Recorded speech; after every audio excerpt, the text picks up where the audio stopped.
Prova, prova, prova.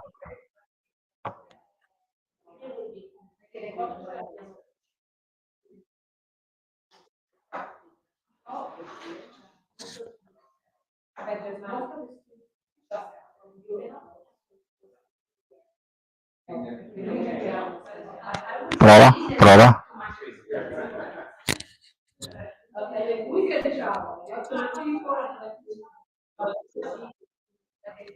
Prova, prova, prova, prova.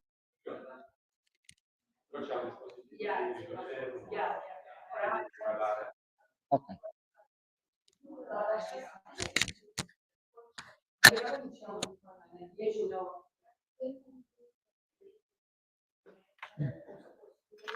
Questo lo lascerei. No, questo lo lascerei qua. E poi ce lo che rimane acceso questo qua. E lo possiamo accendere o spegnere alla bisogna. Ok. Pausa. Lo tenere. Pulsante si attiva. Un'ora. Ok. No, così lo spegni. Così.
Okay, open. Okay. Good morning to everybody.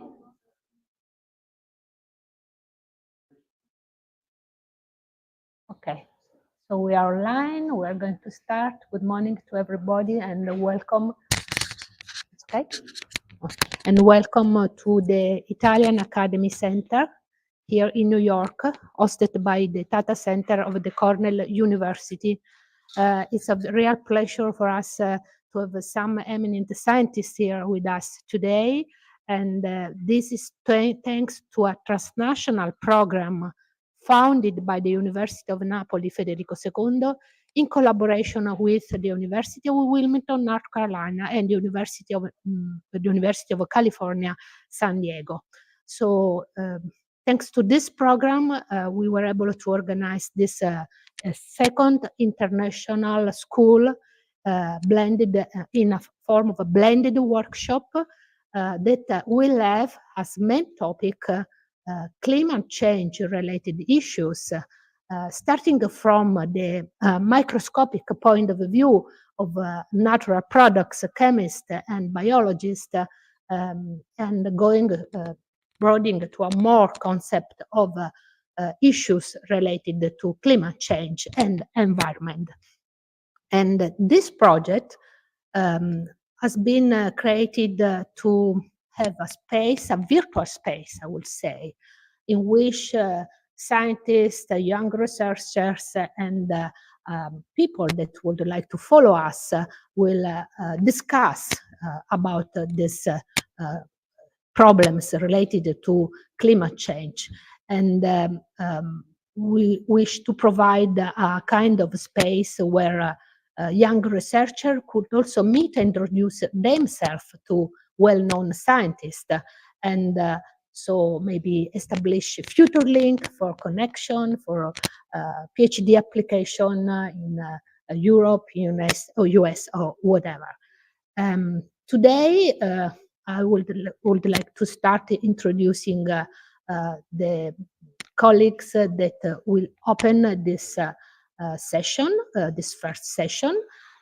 Professor Laura Lieto, she's a colleague, a full professor in the University of Naples, full professor of urban planning, and currently serving as a deputy mayor at our municipality in Naples. So Professor Lieto, Laura is here in a double positions, and we will help us to enlarge as a point of view relating to climate change issues.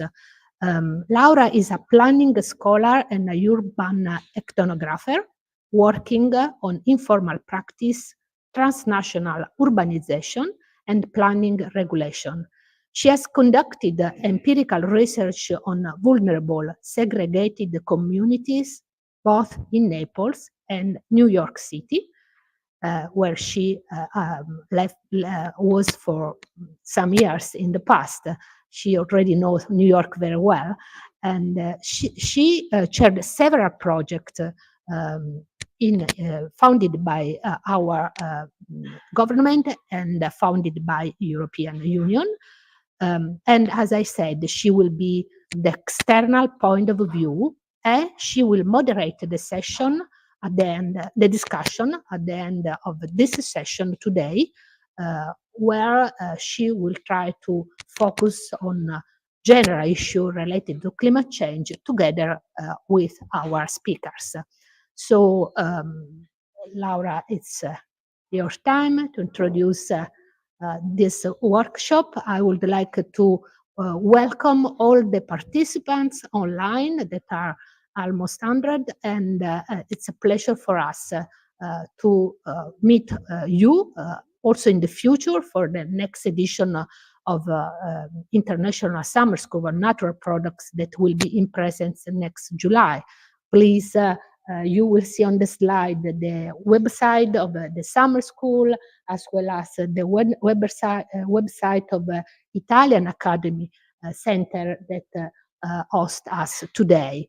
And of course, I would like to thank all the people that made this event possible, and also the University of Naples that founded the event.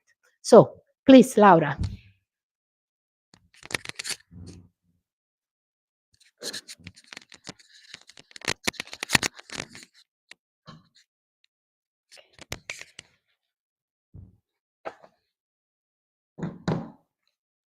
Thank you so much, Valeria. Hello, everybody. So I'm really excited to be part of this interesting bunch of scientists. I'm a non-scientist, typically. I'm an urban planner.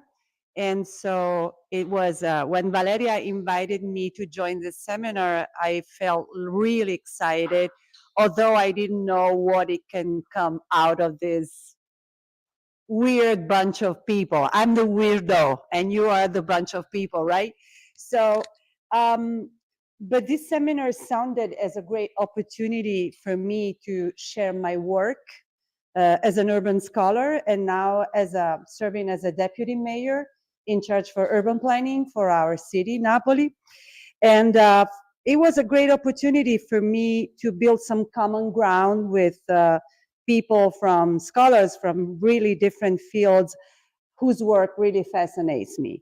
The idea of talking to scientists, to people who are familiar with the material world and the vibrant matter of living things, living organisms, made me wonder, how can I contribute to this conversation? What's the point of entrance that I can talk to these people? And so I just thought, well, in common sense, people like you, biologists, pharmacologists, and other scientists of this sort, well, in common sense, you deal with tiny little things, bacteria, sponges, algae, and so microorganism. So I thought maybe you people are the real experts of the invisible, or what we don't see. So I turned my attention to the invisible things happening in cities and places. And my talk today will be basically dealing with invisible things and processes that we hardly make sense of in this new era of climate change, what some scholars started to call the Anthropocene. One of the hardest lessons that climate change is teaching us is that, first of all, time is not a straightforward process, a constant progression towards the future, and also the traditional Newtonian separation between nature and culture, humans and non-humans, can no longer work as the compass for our journey into this Earth-scale revolution. So we need to think differently. As an urban planner engaged with urban government and policies, my aim today is to show from a really empirical standpoint how things and problems related to climate change are so connected and intertwined that our traditional thinking based on scales and rational separations between realms and worlds do not actually work. So my focus would be on the interconnectedness of processes and things happening in the city. So I'll tell a few stories about the invisible travels that humans and non-humans embark as they're pushed by massive climate alterations until they land somewhere in the city, providing unexpected impacts, problems, and opportunities that we need to understand, and we also need to describe in a different way. So only in doing so, I think we have the possibility to make a difference and to find solutions to our problem. And invisibility is both related, in my perspective, to our cultural difficulty in understanding how some things and people show up in the landscape, in the urban landscape, and become part of it. And to the consequential prejudice that unless we are facing a hurricane or a huge sea level rise, unless we're facing these massive weather processes, well, climate change is not our business. I live in a Mediterranean town. And so in a relatively protected geographical environment where we, of course, are experiencing changes in weather and patterns, but no such a thing like hurricanes or, you know, massive flooding. So I'll take Napoli as an example of these invisible things, of these invisible travels, illustrating climate-related issues that we're dealing with. And so the first example that I want to provide is homelessness. And cities around the world are experiencing this large-scale process of displacement of people dropping out of social and economic relations, ending up living in temporary situations that often come with extreme poverty, mental issues, substance abuse, and illegal activities. Homelessness is a complex problem that is tightly related to the limits and failures of the neoliberal economy. We know that, creating harsh inequalities that push millions of people out of their native places and homes and creating new landscapes of marginality and segregation. From trailer homes, parks in the US, to slum cities in the global South, or the tents that are spreading all over big cities in Italy right now. And cities engaged in the homeless emergency are now facing this big problem. And the numbers, the figures are rising. In Napoli right now, we estimate 6,000 people gone homeless in 2023, and 38% of them, almost 2,000 people, are African individuals. This problem, also reveals the extreme difficulty to provide service to people that often resist to be included in some welfare program. So we have a real political urban issue here. We don't know how to deal with these people because these people don't want to get assistance, don't want to get into shelters because they fear deportations and things like that. But usually people don't know why. So most of the so-called lay people, they think that these people just showed up on the streets a few years ago and they don't actually know why. So we need to understand how this problem is connected to larger processes like climate change. These are images illustrating the invisible travels of so many people living on the streets in my hometown. Mostly, as I said, African people with no documents, no job permission. They actually bear on the shoulder the burden of the longest and most violent journey through the Sahara Desert, ending up in Libya, and then taking a boat and crossing the ocean and crossing the Mediterranean Sea and landing on our shores. And then they got registered in some emergency center, and then they're free to go. So usually most of these people that now live up in tents in Napoli and in Roma, they actually cross southern Italy walking from Sicily, and they end up in the city. And so this kind of phenomenon, here are some figures that I can give you guys just to have an understanding. They're pretty much related to climate change in those regions of the world where the weather patterns changed dramatically and changed totally, the economic conditions of those regions of the world.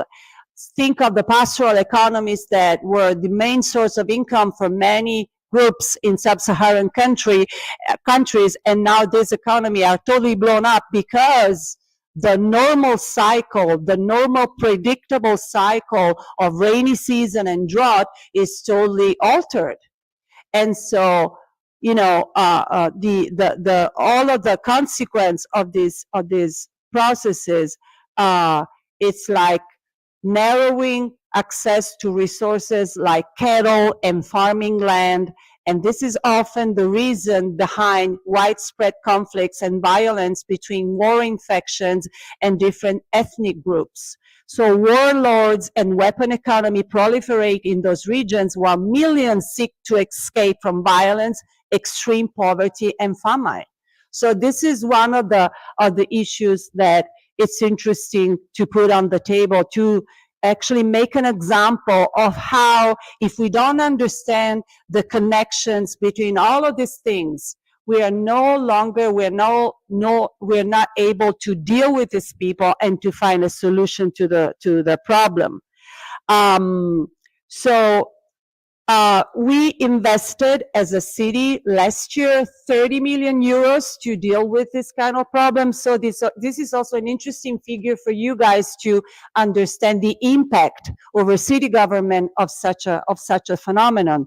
And so we made sure that we had more beds in the shelters, more assistance, psychological assistance, social assistance, legal assistance to these people. And it costs a lot of money. And nevertheless, we still struggle with the possibility to get these people into the program because, as I said, they fear deportation. And so they try to escape and prefer living on the streets for these reasons. This is the second example that I want to put on the table for this conversation, and it's all about ruins. And ruination is usually understood as a negative spillover of different processes like natural hazards, economic recession, wars, political upheavals. So dilapidated buildings, as in these images, are the emblem of social and economic burden for governments and communities because they represent political failure, social decadence, economic backwardness, and moral squalor. But the climate change perspective reverses such ideas of the ruins. As it shows that not just the ruination in cities is a consequence of poverty, of the neoliberal agenda, whatever, but also the ruins belong to the larger picture of survival and coexistence of humans and non-humans rising out of climate anomalies, hitting hard entire communities displaced from their own places and forced to migrate to faraway countries. The images that you see in these slides, they're taken from the western northern shore of the urban region of Napoli, where that is actually home to the largest Nigerian community in Europe. More than 14,000 people living there and coming from different regions of Nigeria. And this is a particular landscape, but not as particular as it may sound, because Europe is disseminated with this kind of landscape. We have ruins all over the place. Now I'm asking, what can we do about ruins? What are these ruins useful for? Because they are useful for. In this case, this part of my home region, it was the place for intensive second home urbanization in the 60s and the 70s. So all of the people, all of the families from the central Napoli went, for vacation and this is a pretty common phenomenon all over Europe, right? So then these buildings were taken by the government because in 1980 we had a massive earthquake in the regions. So thousands of people went homeless. So in order to shelter these people, all of these second homes were taken by the government, and people could house all of these people gone homeless for the earthquake. And then these people left this home because, the process went on. And in the 90s, this area became the target of massive migration flows from Africa. So people started getting in. The story is much more complex than that, but as you can imagine, but I'm just trying to get to the point. And the point is that right now, more than 14,000 Nigerian origin, but also people from Ghana and also people from Sierra Leone live there. And it's becoming a kind of a African city with a large informal economy. What we did, I've been doing ethnographies in this area for years, so I know many Nigerian community leaders and people. What we found out, it's a really interesting phenomenon dealing with ruins. These people pushed away from their countries because of climate change. They landed in Italy after the hardest journey, right? And then they came to this place, and what they do, they collect all sorts of waste, mostly car parts, toys, clothes, whatever. And what they do, they use the ruins of this place as storage facilities for all of this stuff that is collected all around the region. And then once they storage it, they transport this stuff to the harbor of Napoli. They use shipping containers, and then all of this stuff goes back to Africa. And now we know that there's a flourishing economy, informal economy of waste, of stuff traveling from Europe and getting down to Africa. And as you can imagine, these long travels, they bring stuff, microorganisms, people, all sorts of things that are propagating on long distance, on long connections throughout the different continents. So, and the last example that I want to do, it's about urban vegetation.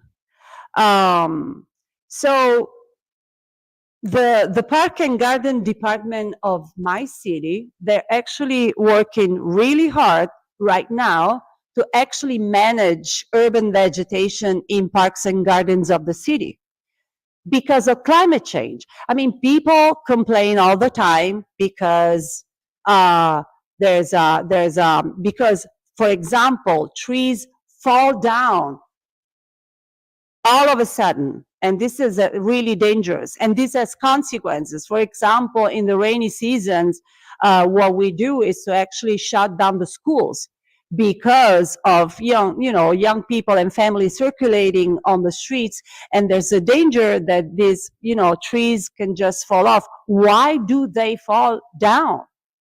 So I discovered, talking to the Parks and Garden people in my city government, that one of the issues that is climate related to this problem is early blooming because of the rise of temperatures.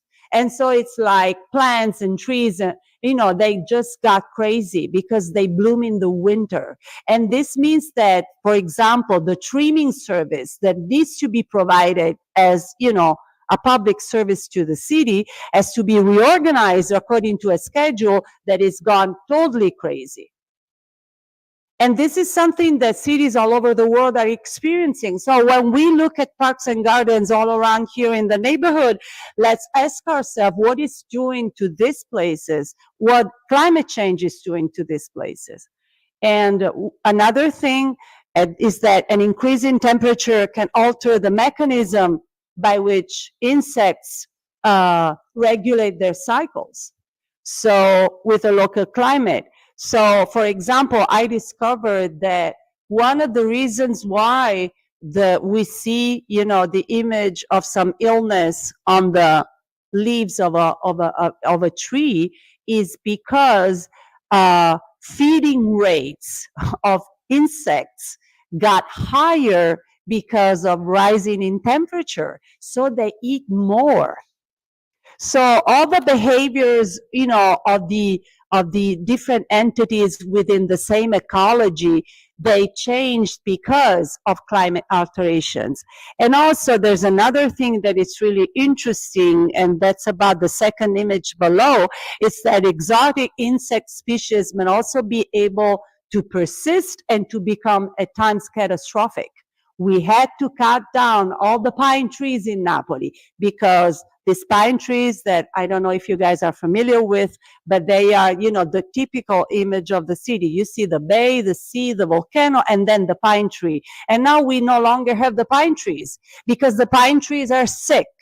And they're sick because of a disease that was traveling invisibly along the roots of this global scale circulation patterns of microorganisms that have an impact on city life. So I could make more trivial examples of this thing, but my point, just to conclude, is that climate change requires a totally different understanding of time and space. It requires a different sensitivity for the material world.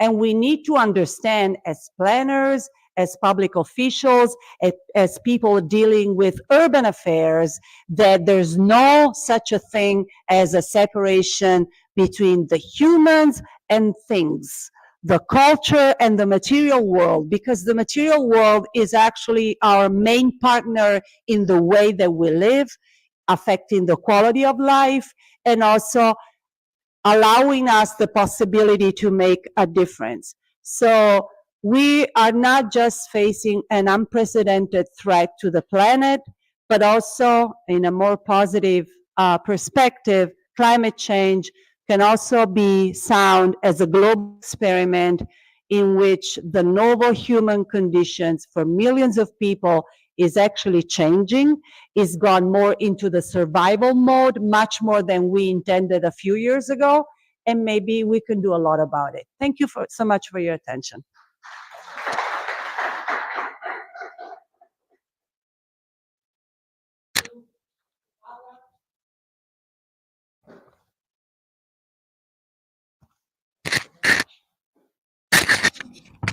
Thank you for this very inspiring opening.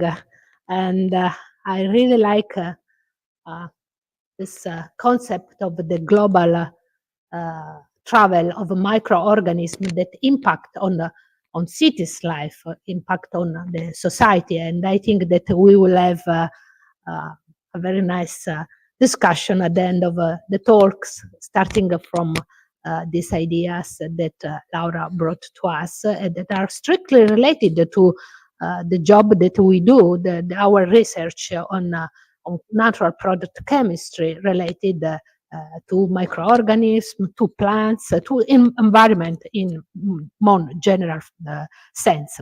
So now is the time for the second talk. Hi, Joe. Good morning. We cannot hear you. Hey, sorry. There we go. Good morning, Valeria. Okay. Hi, Joe. Good morning, New York, and good afternoon, Napoli. Okay. Good morning, Joe. It's such a pity that you are not in presence with us. So maybe next time soon. And so welcome in this hybrid workshop. I would like to introduce you before giving you the floor. So Professor Joseph Pollack from University of North Carolina at Wilmington is full professor in the Department of Marine Biology. And it has been among many other things that he did, but the things that I'm more familiar because I was part of this world. He was chief scientist of over 10 national science-funded research cruises in the Caribbean. And I was so lucky to be able, thanks to Joe, to join his group and work either in North Carolina, either during the cruises. And during these years, we were able to work to to monitor and to collect hundreds and hundreds of samples of Caribbean sponges, and most of a part of Joe publications are related to this project. I have to say, until 10 years ago, all my papers were based on Caribbean marine sponges, natural products. So there is a particular feeling between our group in Naples, not only my group, but more general, the Naples group of natural products with North Carolina and with Joe. He also has he like a lot to document his research result with really beautiful underwater videos. So I please go check on your website. You will see some incredible things, and I'm sure that Joe also will show you something today during this presentation. And so, Joe, I think you have heard from Laura introduction, and so we at that time, if you remember, the discussion on board of the cruise was who are the real producer of natural products in that we isolate from sponges, and in general, are the sponges itself or are microorganisms? And I was introduced to this big world of a microorganism, starting from this discussion on board, because for us at that time was the sponge, the organism that we were studying. So then now we know that most of natural products came from the host of sponges, and the sponges are such big houses for many microorganisms that live with them or in the sponges. Starting from this word, so Joe, please, the floor is yours, and see you at the end. Great, of thank you, your- Valeria. I'm having a little bit of a problem trying to get the presentation up. For some reason, I am not able to get, when I turn in presentation mode, and Oh, then okay. I try to get back. Let's see if we can help you. Okay, Nicola, puoi dare qualche suggerimento? So Nicola will try to. What is your issue? it's, I'm able to share in the non-presentation mode, but I can't get back to you to share when I get into presentation mode. So Deve fare presenta. let's see here. So if I go, let's see, present, Yeah, your screen, share screen, yeah. window. Have you started the presentation mode in PowerPoint before? Okay. Yes. So So here I can get it in this mode, but okay. then when I hit presentation mode, You have to start the presentation before pressing on present inside the yes, stream. when I do that, I can't find my way back to you. I can't. Do you have a Mac or Windows? Windows. So it should be Control Tab, maybe. Control Tab, yes. But I'm only And you- switching back and forth between presentation mode and slide mode, and I can't seem to make my way back to.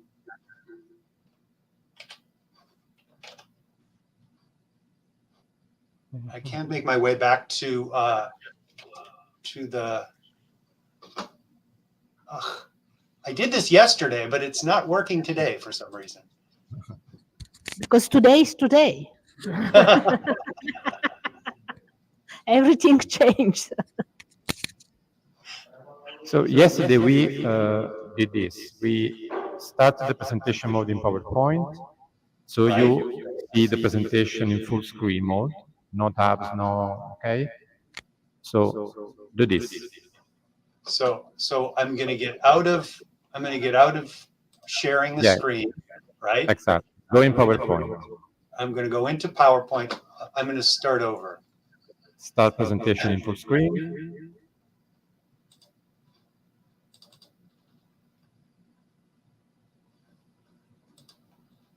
Once the presentation is alive, you should use the keys combination to switch. Right.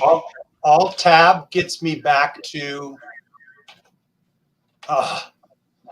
To the browser that you're using. I don't know. Are you using, which browser are you using? I'm using PowerPoint in Windows.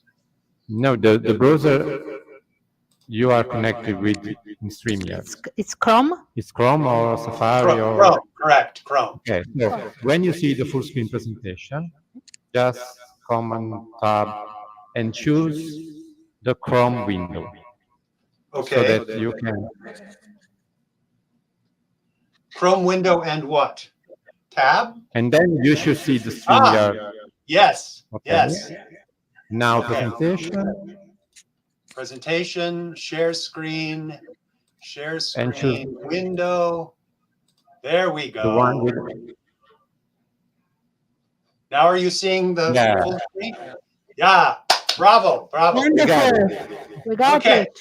We're only Wonderful. 1 minute behind at this point, so. Okay. Great. So, That's all good. right. So now that everything is good, you can hear me okay, and the Yes, wonderful. We can hear Good. you and everything is fine now. Great. Okay. First of all, let me thank the organizing committee for giving me the opportunity to speak to you today, and particularly to the current president, Professor Costantino, for this great honor. I'm honored to be among the speakers at this summer school, including our last speaker and the next speaker as well. I'm amazed at the quality of the speakers for this wonderful organized meeting.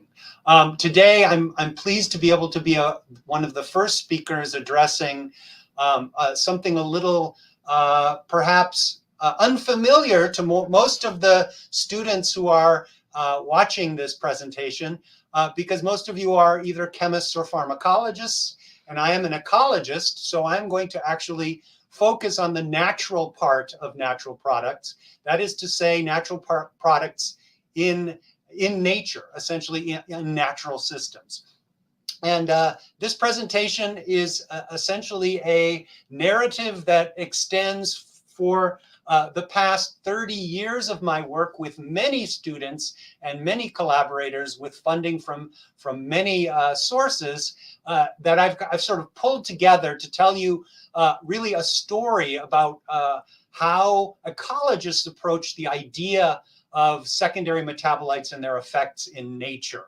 So I just wanted to give you this acknowledgement slide up front to let you know that I'm talking about the work of many people. This is not just my work. This is the work of many students and many collaborators. So let's begin with the concept of chemical ecology. This is the study of secondary metabolites or natural products in ecological interactions. And one of the easiest ways for me to get you on track in understanding what I'm talking about here is for you to understand that, of course, secondary metabolites and natural products are pretty much the same thing.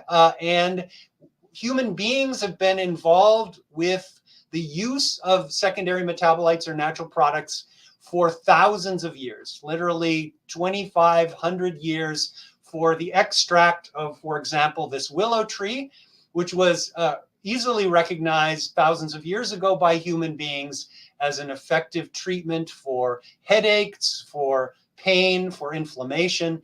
And it wasn't until the 19th century that the metabolite was isolated from the bark of willow trees, ultimately modified somewhat, and became a commonly used drug, aspirin.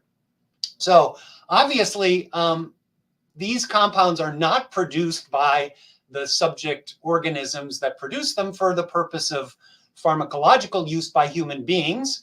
So the obvious question then is, why do they make these weird compounds, these compounds that are not involved in primary metabolism? And there are lots of possible reasons for why organisms might do this. That includes defending themselves against potential predators. They might use them for finding each other in order to have sex. So, for example, this moth shown in the lower part of the slide uses those beautiful antennae for sensing volatile secondary metabolites in the environment in order to find a mate. We know that symbiotic relationships among organisms may be modified or controlled by secondary metabolites. And a completely reasonable possibility is that secondary metabolites occur for no particularly good reason, that they are just biochemical baggage that comes along with the production of other metabolites, because nature very often doesn't have a good way of getting rid of excess compounds. And that really has to be one of the potential conclusions that is tested by a chemical ecologist. In addition, the second big question that chemical ecologists ask themselves is, how do metabolites and their production affect other life functions for an organism? For example, is the production of secondary metabolites, does that have a consequence on other metabolic processes for the organism? Does it affect the growth of the organism or the reproduction of the organism? So these are the two big questions that I'm going to be addressing in the next 20 minutes or so. Now, one of the best known examples of a chemical ecological project was a project that came out, a study that came out in the middle of the last century. And this was a species level investigation in terrestrial chemical ecology about this is a very famous example in chemical ecology, where there was a study of the larva, this caterpillar, of this beautiful monarch butterfly. And this caterpillar takes on secondary metabolites from the plant that it feeds on, which is the milkweed plant. It ingests the milkweed plant and stores secondary metabolites in the form of cardinalides in its tissues. When it metamorphoses into a butterfly, it retains those compounds.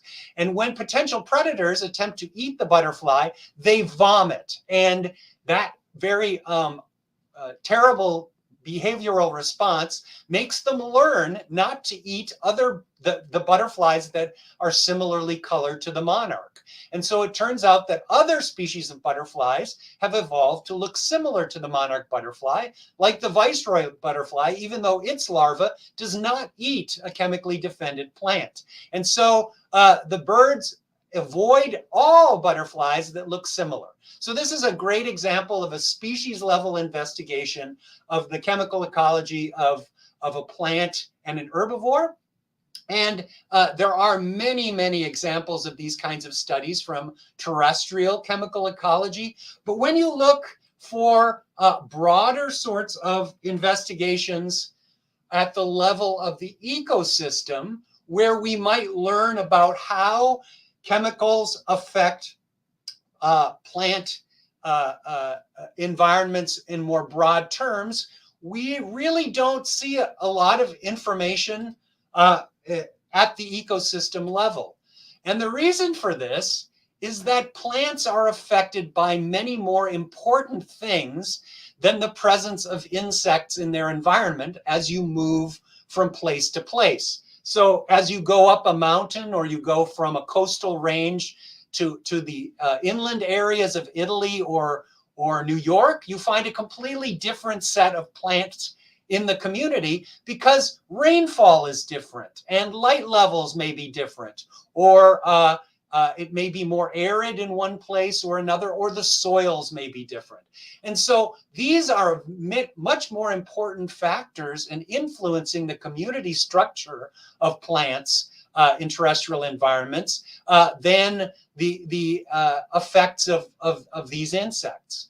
More importantly, human beings have been affecting terrestrial environments for a very long time. Of course, our tendency to do this has increased much more within the last few decades. But even 10,000 years ago, we exterminated a lot of the herbivores that were very important in affecting terrestrial environments. And so what we're left with is an environment that's completely disturbed relative to what we find it now. So the idea of studying the chemical ecology of terrestrial environments is often difficult because we're not looking at the environment as it originally was under the circumstances where secondary metabolites evolved in the plants that we're looking at. Well, what I'm going to tell you in this story is that we found a much better system for studying the function of secondary metabolites in organisms, and that is in marine systems. It turns out, in particular for sponges on coral reefs, that this is a much simpler system to study because sponges are much less affected by abiotic factors. They basically just need to be in seawater in order to be happy. They're less disrupted by human beings, and their populations are homogeneous over a very large area. So no matter where you go in the Caribbean, you're going to see the same kinds of sponges everywhere on the coral reefs in the Caribbean. Exactly the same species, usually the same top 10 species anywhere you go. And so what this means is that we can try to understand the chemical ecology of sponges in an environment where its predators are still present, where the system has essentially been less disturbed than what we find in most terrestrial environments. Okay, well, when we started working in this system, this was in the middle of the 1990s, the general view was that sponges are pretty much free of predation by potential predators.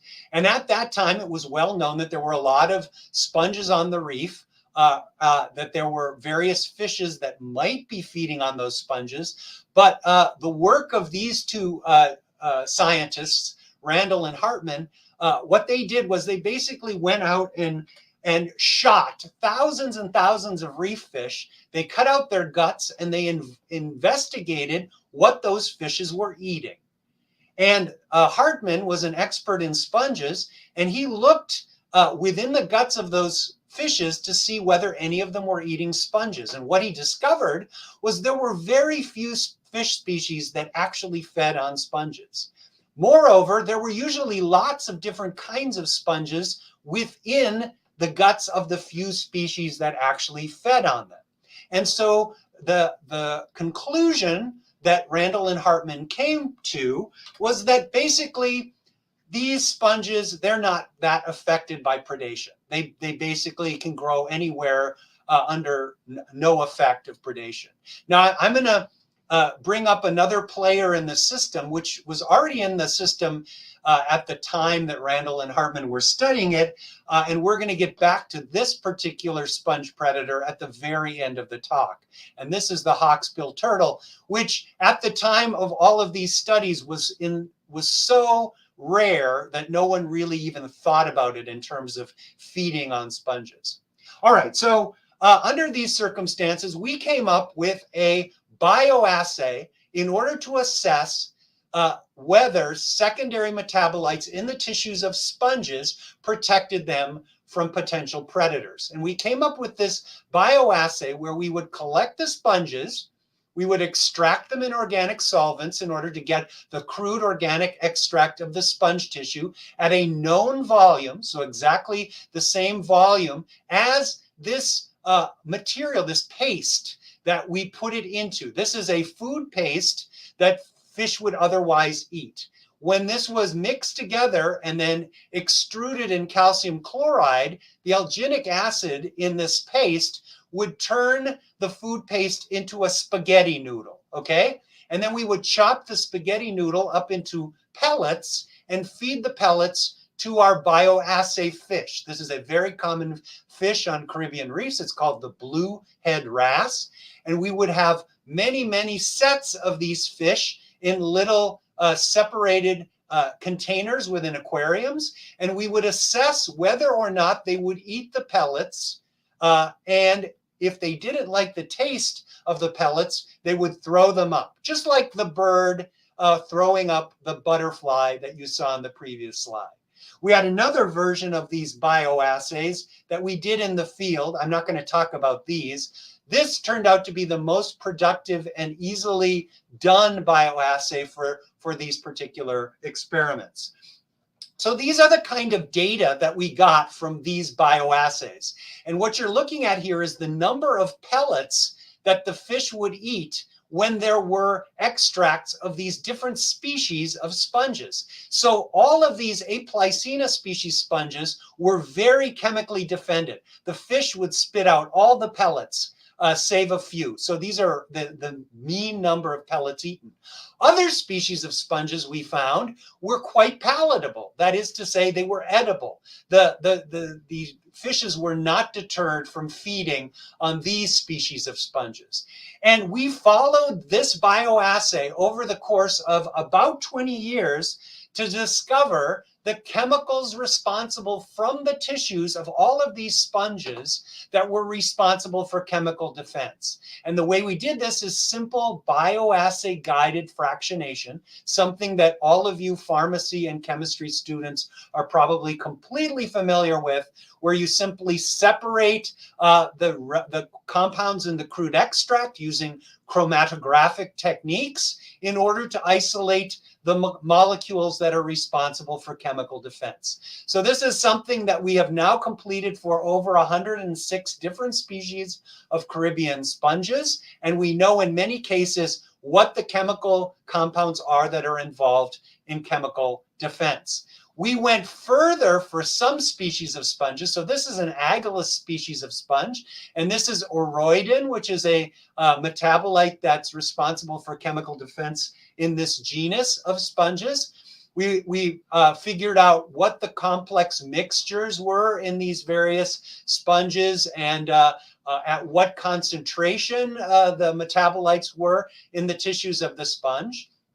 I collaborated with some German chemists who were also very good synthetic chemists, and we essentially did the same thing that pharmacologists do in order to elucidate the drug effects of a given compound. So the idea here is structure-activity relationship for organisms that perceive compounds using their mucosal tissue.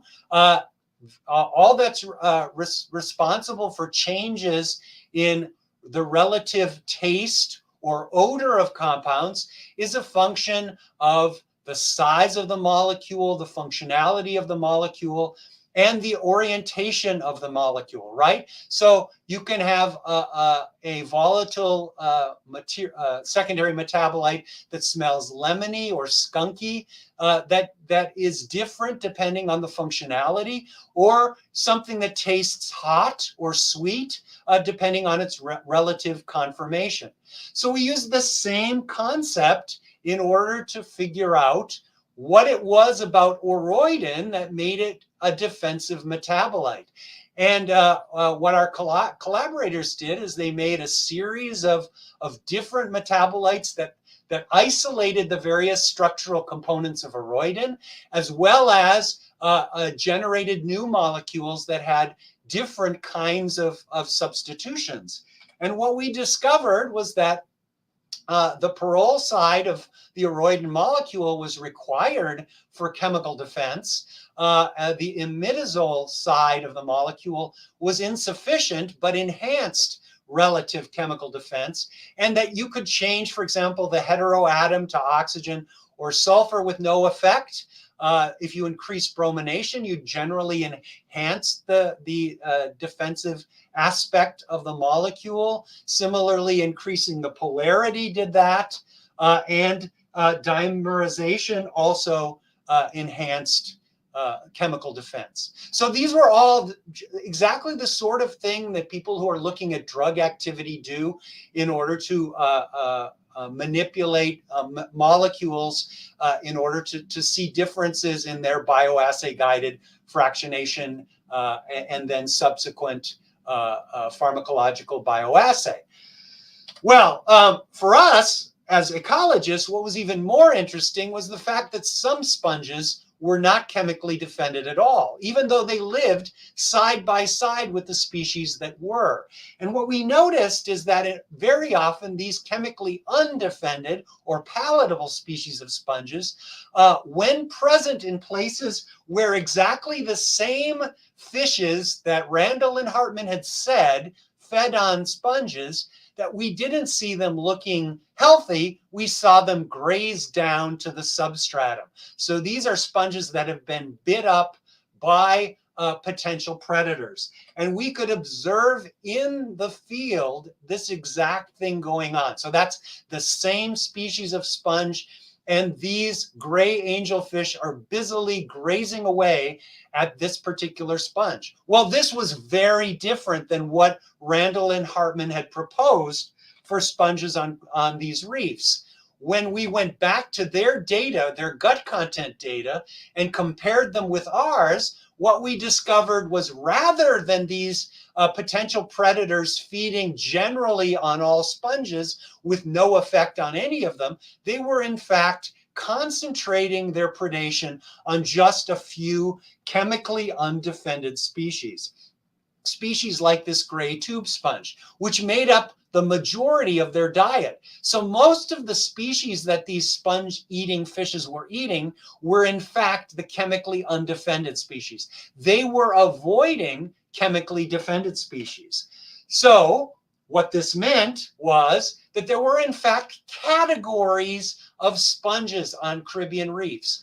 There were defended species that these predators were ignoring, palatable species that they were feeding on, and then preferred species that they completely grazed off the reef. So the only place you could find them is in the interstices where the predators couldn't reach them, or in places where the predators didn't go, like in mangrove swamps. So this was a big deal because we had discovered that unlike in terrestrial systems where you really can't see the effect of chemical ecology of these secondary metabolites, you could actually see how predators were avoiding some species, feeding on others, and that meant that you potentially could see differences in the community of sponges on the reef based on the relative abundance of the predators. What this also raised was an obvious question. How is it that on a reef where there are both defended and palatable species of sponges, how is it that the palatable species are able to survive without being completely eaten by the predators? Clearly, some species are driven off the reef, but others survive. Well, to answer this question, we looked at the terrestrial chemical ecology literature. Now, if you grow a garden in your backyard and there are rabbits or deer around, or insects, you know that palatable species like this broccoli plant are easily grazed away by insects or rabbits or anything that will eat those plants. But if you grow them side by side with a chemically defended plant, those herbivores will not touch the chemically defended plant. And what terrestrial chemical ecologists have decided is that, in fact, that's because defended plants take some of their energy and make defensive secondary metabolites in order to defend the tissues of those plants. Whereas the palatable species grow or reproduce faster instead. So our question was, do we see the same thing in the sponges that live side by side on the reef, some of which are defended and some of which are palatable? And the way we would see this is that the palatable species might heal faster, grow faster, make more babies, or recruit more rapidly to the reef than the chemically defended species. And so we started to do experiments to try to test these hypotheses. The first thing we did is we simply cut holes in chemically defended sponges that grew in a shape where we could actually see a two-dimensional healing of the sponge. So this turns out to be vase-shaped or tube-shaped sponges. And after 12 days, this chemically defended sponge has basically not healed at all. When we do the same thing to a chemically undefended or palatable species, the same gray tube sponge you saw in the previous slide and in the video, it very quickly heals itself. And when you look at all the data, it turns out that if a sponge is very palatable, it heals very rapidly. But if it's chemically defended, it doesn't. And what this suggests is that there's a cost for making chemical defenses that can be seen in a slower growth rate among the slow healing sponges. We did the same thing with lots and lots of experiments where we took branching sponges and put them inside and outside of cages on the reef, and then watch to see what happens when these pieces of sponge are protected from potential sponge predators on the reef. And when we did this with two species that are palatable or chemically undefended and two species that have chemical defenses, we saw much faster growth rates in the chemically undefended species and much slower growth rates in the species that had chemical defenses. And what this means is that palatable sponges are devoting more of their energy to growth, whereas the chemically defended species are devoting more energy to the production of secondary metabolites. Now, we were curious whether we could see this in reproduction as well, but a lot of sponges essentially do both of these two things at the same time. They essentially grow and then break up into pieces so that they can reproduce through growth. So what we thought was, well, it would be very cool if we had some free space, because we would expect that any free space would be colonized more quickly by chemically undefended sponges than it would be by chemically defended sponges. And you might be familiar with this concept, especially since many of you are live very close to Mount Vesuvius, for example, right? You know that when the volcano erupts, it leaves a sterile rock that eventually is colonized by things like lichens and mosses. And eventually, over time, more and more plants grow on the rock after it's been sterilized by the eruption.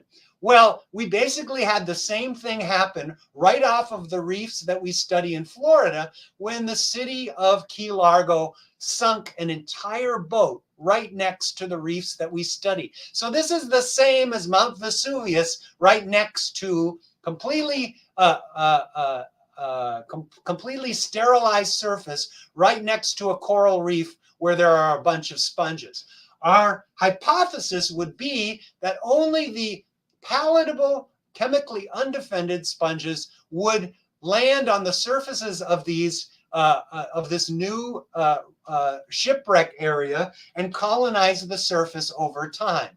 So what we did was 4 years and 4 months after they sank the boat, we went out and looked at the sponges on the surface of this shipwreck. And what we found was 96% of those sponges were undefended, whereas all we had to go was 800 meters to the reef adjacent to the wreck, and most of those sponges were chemically defended. So what this means is that these undefended species are actually able to use the energy that the defended species use for making secondary metabolites to recruit and colonize new environments more rapidly.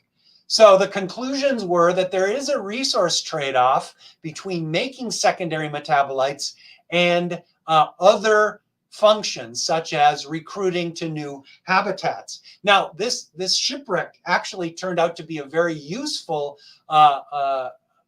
way to test primary succession as well. Because as you know, as time goes by, if there are no further volcanic eruptions, plants start to grow on the mosses, and you wind up getting a succession of plants over time. So our hypothesis was we should eventually see the chemically defended sponges take over the shipwreck. And that is in fact what we did see. So after the shipwreck was wrecked, the first sponges that populated the shipwreck were chemically undefended species, palatable species. 5 years later, we started to see the appearance of more chemically defended sponges. And then a full decade or more after, we saw the same relative proportion of defended and undefended sponges on the reef on the wreck that we saw on the adjacent reef, which shows you how these sponges are trading off between growth, reproduction, and the production of secondary metabolites. So we basically had this conceptual model of fish-eating fishes, and this was interacting with the 3 categories of sponges that we saw on the reef. And we were able to take this conceptual model of how the relative abundance of sponges on the reef is controlled by these sponge-eating fishes by investigating the relative amount of fishing that occurs over the Caribbean. So the blue areas are areas that are overfished.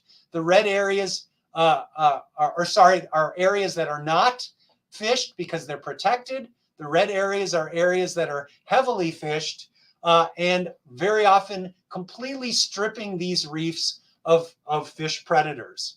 So we went and correlated the abundance of sponge-eating angelfishes and parrotfishes, those are the red dots here, with the relative abundance of defended sponges at those same sites. And as you can see in places like Curacao, where the reefs are very well protected from fishing, there were lots of sponge-eating fishes and also lots of chemically defended fishes with very few palatable species. If you go to a place like Martinique, where they overfished the reefs and there were very few sponge-eating fishes, there were lots of undefended or palatable sponge species because there was nothing to control those species of sponges on the reef. So the result was that there are a lot more palatable sponges when these sponge-eating fishes are removed from the reef. The next thing we were interested in is, under those circumstances, is there an effect of the sponges on the reef-building corals that live side by side with these sponges? And fortunately, as we were doing our experiments here on these various reefs around the Caribbean, we recorded whether or not the corals had sponges associated with them, whether growing side by side with the corals or overgrowing the corals. And what we discovered was that in the places that were overfished, there were a lot more fast-growing sponges that were either overgrowing corals or growing adjacent to them than in the places that were less fished. So it turns out that if you protect the reefs by protecting the fish, you actually protect the corals, because it's the fast-growing, palatable sponges that grow over the corals and smother them. And therefore, overfished reefs have a lot more smothered corals than the less fished reefs. So sort of to summarize what we found in all of these studies was the top-down effect was remarkably clear across the Caribbean, that the indirect effect of fishes also came down to the level of the effect between sponges and corals, that if you eliminated the fishes, the sponges would overgrow the corals, because these are the sponges that don't make secondary metabolites, and they are unprotected from sponge predators and have the growth rates that cause greater overgrowth of the corals. This is essentially justification for what are called marine protected areas.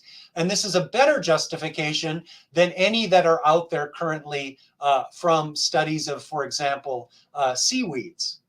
The last thing I want to leave you with is what we've learned about how coral reefs might have looked way back hundreds of years ago, and the original coral reefs of the Caribbean. Now, I told you earlier that hawksbill turtles turn out to be a major player on Caribbean reefs, but during all of our studies, we rarely saw hawksbill turtles. Well, hawksbill turtles are becoming more common on Caribbean reefs, and these are animals that eat a lot of sponges. And there's a group of ecologists that study, they don't study reefs by going and looking at them. They go to libraries to see what the historical perspective on what might have been occurring in the Caribbean was. And what they do is they go to the libraries in Great Britain to investigate the logs of the ship captains of ships that were responsible for going back and forth between Europe and the Caribbean in the time before Europeans colonized the New World.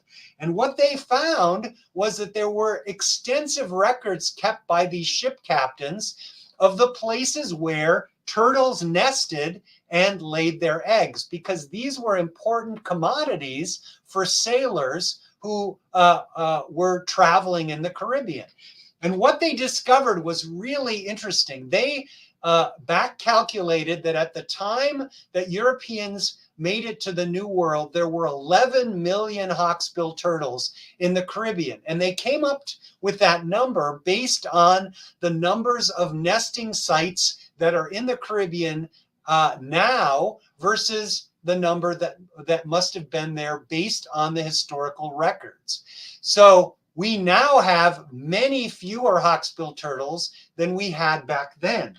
Interestingly, the hawksbill turtles, if you caught them back then, you couldn't eat their tissue because they basically had the same secondary metabolites in them that we find in sponges. But in this day and age, the hawksbill turtles are so unpopulated in the Caribbean that they eat only the chemically undefended species of sponges, and therefore their meat does not have the same secondary metabolites in the meat that it had back when there were 11 million of them, and they were forced to eat sponges that have secondary metabolites.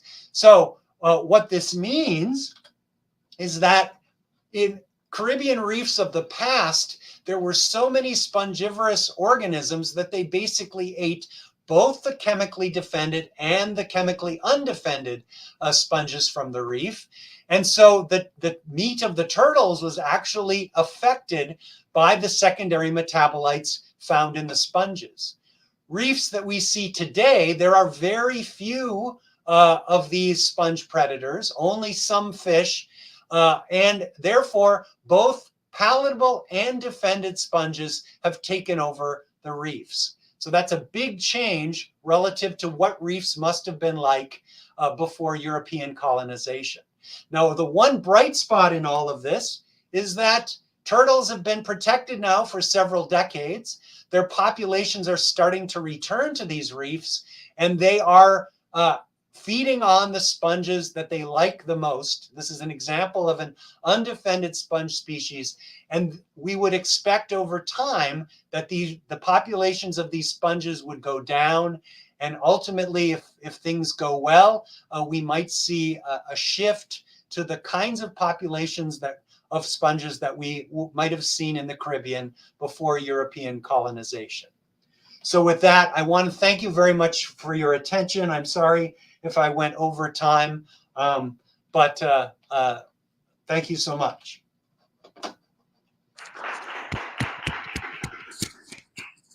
Thank you. Thank you, Joe. Can you hear me? Yes. Okay. Thank you for this travel in the ecological worlds connected to natural products and to molecules, and also for this little finally view on the change that came from the past and to today due to different population. And also it's one more piece in the travel, invisible travel that Laura was talking about before. So we are we have now built a little more floor in our history, in our story of today. So thanks a lot. You probably we will not see you at the end because you are teaching today. That's correct. But, yes. So yeah, sorry. Okay. Yeah. But hopefully you will join us tomorrow during the discussion if you can. Okay. So I will. Thanks Yeah. a lot. And Thank in any you. case, for participant, I can see many people that are enjoying in the chat your talk. They can write can ask a question in the chat, and we will tell to you and then answer back to them. Okay. Thank you so Okay. much. Thanks. Yes. Thank you. Bye. See you soon. So now it's my pleasure to introduce another member of this community, also very nice friend. And as you probably understand, to organize this kind of things, we need many different people, many different skills, but you also need a very good friend that you count on a very difficult moment. So today it's my pleasure to introduce Giorgio Oliviero, full professor at University of Naples, Federico II in the medical school, and for her the pleasure to introduce Bill Gerwick, sorry.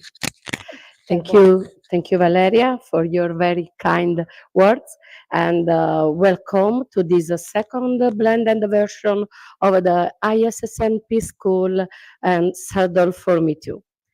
It's a great pleasure for me to introduce Professor William Gerwick from the Center of Marine Biotechnology and Biomedicine of the Institution of Oceanography of the University of California, San Diego, where he is a distinguished professor of the pharmaceutical science. Professor Gerwick's research focuses on the bioactive natural products and the marine algae and cyanobacteria.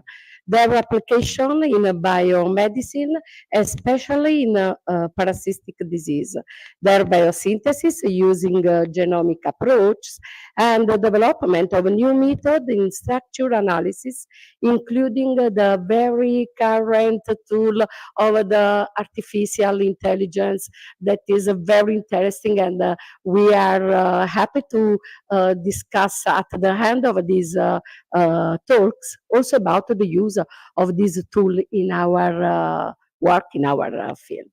Thank you, Bill. The stage is yours.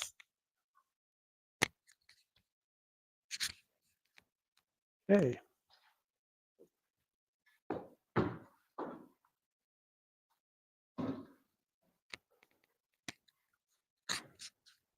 Aha.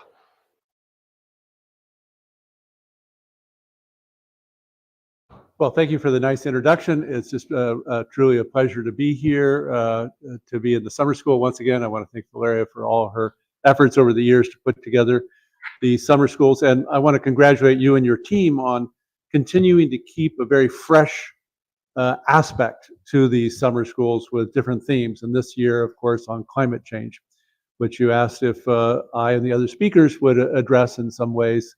And I will do so. You know, what are the consequences of climate change to the natural product sciences? And basically, I have a one-word answer to that. It's a disaster. We need to fully recognize the impacts of climate change on our world and on the world as we know it. So let me go ahead and start with sort of the big picture summary, and then we'll dive into these things in a little more detail. First, and I think most prominently, is that we have already seen a loss of biodiversity on our planet, and we can see that in continuing as climate change intensifies. Ecosystems are the ones that are most biodiverse are the ones that are most at risk of change from biodiversity, from climate change issues. And biodiverse habitats, I'm often asked why go to collect marine samples from Caribbean or tropical locations for drug discovery efforts. It's because those highly biodiverse environments have the species there typically produce an abundance of bioactive natural products. So these very places where we go to are going to be most severely impacted by climate change. There's going to be fewer organisms and necessarily fewer compounds to discover. There's going to be shifts in metabolite production. We can look into a few details there as the talk goes on, but changes in environmental stressors or environmental conditions can hugely impact the expression of natural products. And then ecosystem interactions, as perhaps there's fewer species interacting or there are changed interactions. It is those interactions we've been hearing about in the previous lecture. Those interactions are driving the production of secondary metabolites. So as those interactions lessen or alter, we can expect to see fewer. Is there a silver lining? Perhaps slightly, in that we can expect that there's going to be new stressors in these environments, and these new stressors are going to elicit the expression of new natural products that perhaps we haven't seen before, leading to new discoveries. I think that's a minor silver lining compared to the hugely negative impacts that we can anticipate. So climate change comes predominantly from increased atmospheric greenhouse gases. CO2 is a main, but not the only. And this is the iconic David Keeling curve that he plotted the concentration of CO2 in the atmosphere from Mauna Kea in Hawaii, from a mountaintop there, that there's a seasonal shift in CO2 concentrations in the atmosphere, but then there's an overall trend. As you can see, from 1958 through 2012, we've greatly increased CO2 in the atmospheres. Coincident with that, in the blue line, though rather noisy, is CO2 concentrations in the as bicarbonate in seawater increasing in parallel, and coincidentally, inversely, is the change in pH, that our efforts, the industrialization and use of fossil fuels has impacted the overall pH of the ocean, which is just staggering to think about. And this has come about as a result of global fossil fuel consumption. For many centuries, it was predominantly coal, but starting in around the 1950s, there was a huge expansion in the use of oil, and leading from fracking that occurred, really started around 2000, but picked up in about 2010 as the abundance of gas as a source of fossil fuels. So now approximately equally split between those three different types of fossil fuel. Fossil fuel use by country is shown here for fairly recent time. This is in 2023. Very interesting website that is down in the legend. If you have these slides, you can play around and see over time series how fossil fuel use has changed in different countries. But in terms of total use, the United States and China predominate, followed by Russia and India. But other ways of looking at this fossil fuel utilization includes per capita fossil fuel use. And there you can see the United States is the unfortunate leader in this category, followed by Australia, Germany, Europe in general. China as the second overall biggest user of fossil fuels. Per capita use is less than half of what we use in the United States. And you can see others down below. This has resulted in climate change. The increase in temperatures plotted from the late 1800s through current times, we can see have deviated greatly from what was the norm, what is the norm in this particular slide around the 1950s, where it was cooler than that before and has steadily grown warmer since the 1970s, now reaching in 2022 nearly a degree centigrade warmer. That's resulted in climate change as we know it. Right now we have a major hurricane coming into the Florida coast. Extreme weather events have been on the increase, leads to flooding. At the same time, we have increase in areas of drought, and this has led to great fire danger. Near to my heart, if I can say, is in Southern Oregon, where a place that I've known since my earliest childhood, as my grandfather had a small cabin there. The hills and mountains are beautiful with their forests of pine and Douglas fir. This tends to be the furthest south of the Douglas fir area of growth in general, and now with recent the last decade or two of drought conditions, the forest is dying. One looks on the hillside and one sees this is not a unusual phenomena in Southern Oregon now. So climate change and its effects are very dramatic. And this is seen underwater as well. We hear about these bleaching events in the Caribbean and the Great Barrier Reef. In general, bleaching events can be catastrophic in their appearance. Corals oftentimes will recover, but if bleaching events occur several years in a row, this can be a catastrophe from which they do not recover. And we are in danger of losing our coral reefs. At the same time, we have from the basic physics that warmer water takes up larger volume, but also the melting of ice caps and in the Arctic and the Antarctic, as well as glaciers elsewhere in the world, we're seeing and predicting significant increases in sea level, the levels of sea level. And this is going to be particularly felt in the Gulf of Mexico, along the U.S. West Coast is significant, going on up into Alaska. There are some areas where its sea level rise is decreasing as a result of landmass increasing because of reduced weight of glaciers and other ice on them. So some nearshore areas of Alaska actually will see sea level decrease. The result of this, of course, is invasion of seawater into coastal environments, erosion of those environments, and massive alteration of the ecology of those nearshore environments. So the coastal margins, we think of the oceans as vast and having extraordinary extraordinary biodiversity. It is many regions that we don't have adequate description of, but the coastal areas are areas we do have reasonable description of, and it appears to be these areas that are going to be most impacted by human activities, including climate change.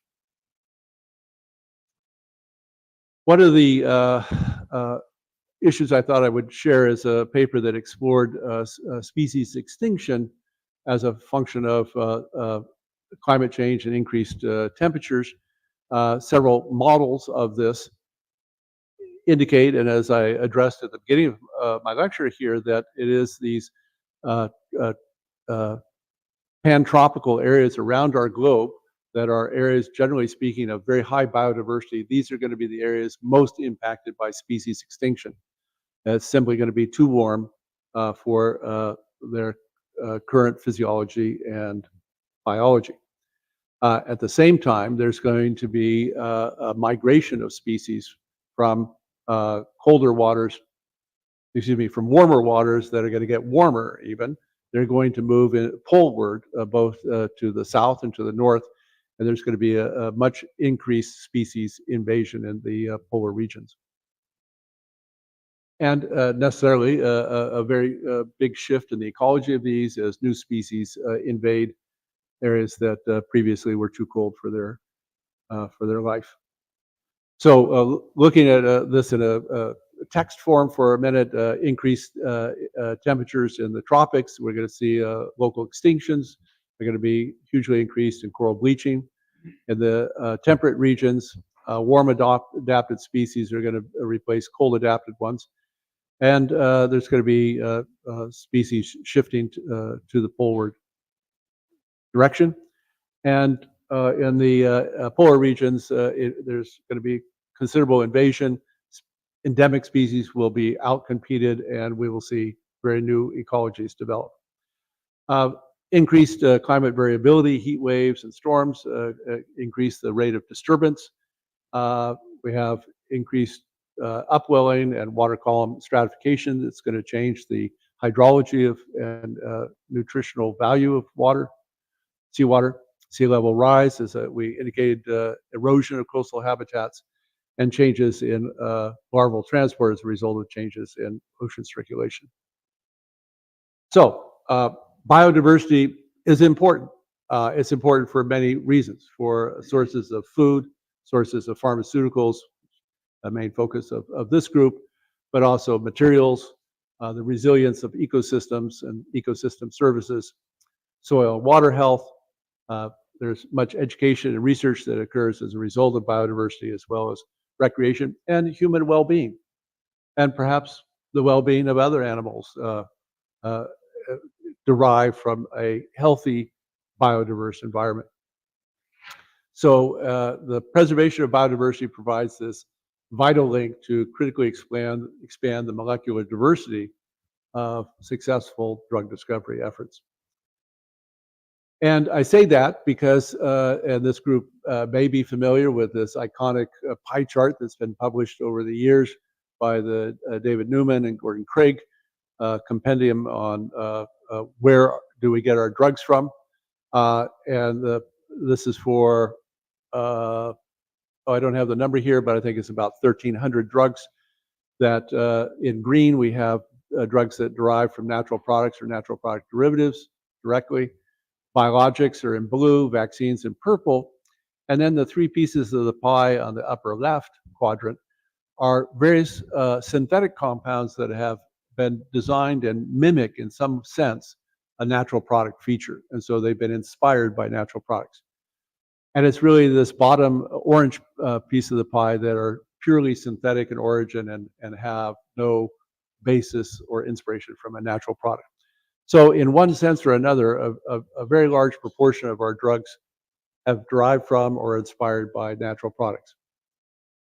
Now, for the marine environment, which is my focus and that of some of the others in the group, there's now some 23 drugs that we can point to that have a marine derivation or inspiration in Western countries as well as in China. And there's another 42 that are in clinical trial. So this is some 65 drugs that are at various stages of human application. And that's not insignificant. This is a really major push, and the pharmaceutical companies recognize that and are working in this space. So my colleague Brad Moore and I put together a perspective a few years ago, but I think it's still relevant to the discussion we're having today, is that as we looked at that time, the drugs that were in the marketplace as being applied to in human medicine, and the origin of where that compound had been isolated from, it came from a wide diversity of marine life, from sponges and tunicates to mollusks to fish, and a little bit from fungi and bacteria. But as we drilled down on this from what's reported in the literature, as well as our own perspective on the biosynthesis of the compounds and what are the typical biosynthetic pathways of macroorganisms and microorganisms, a different picture emerged. And that is that bacteria, heterotrophic bacteria and cyanobacteria, are the large majority of organisms that are responsible for producing these most significant molecules, those that have gone into human application. And macroorganisms really accounting for a fairly small amount. So macroorganisms are great sources of microorganisms that lead to very highly bioactive compounds that find use in human medicine. So this brings up the issue of how are microorganisms adapting to climate change.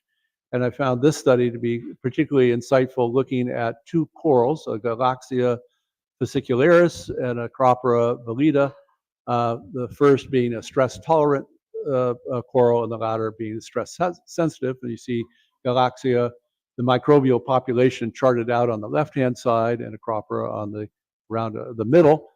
And you can see they have very complex microbiomes,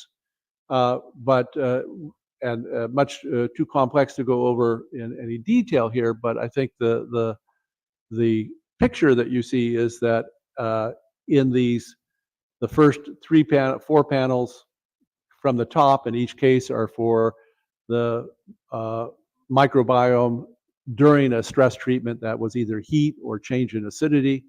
And the latter four are from following that, so post-stress period, is that there's dramatic shifts in the microbial population in these sponges, in these corals, irrespective of whether they're heat tolerant or stress tolerant or not. So since these microorganisms are oftentimes the sources of the very unique chemistries that we study, we can expect changes in the chemistries of sponges, corals, and the likes.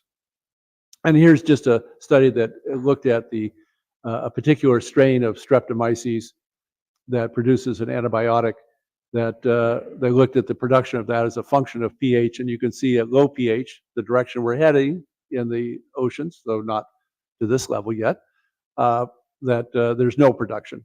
And at high pHs also production is altered. So pH matters considerably in the expression of these bioactive compounds.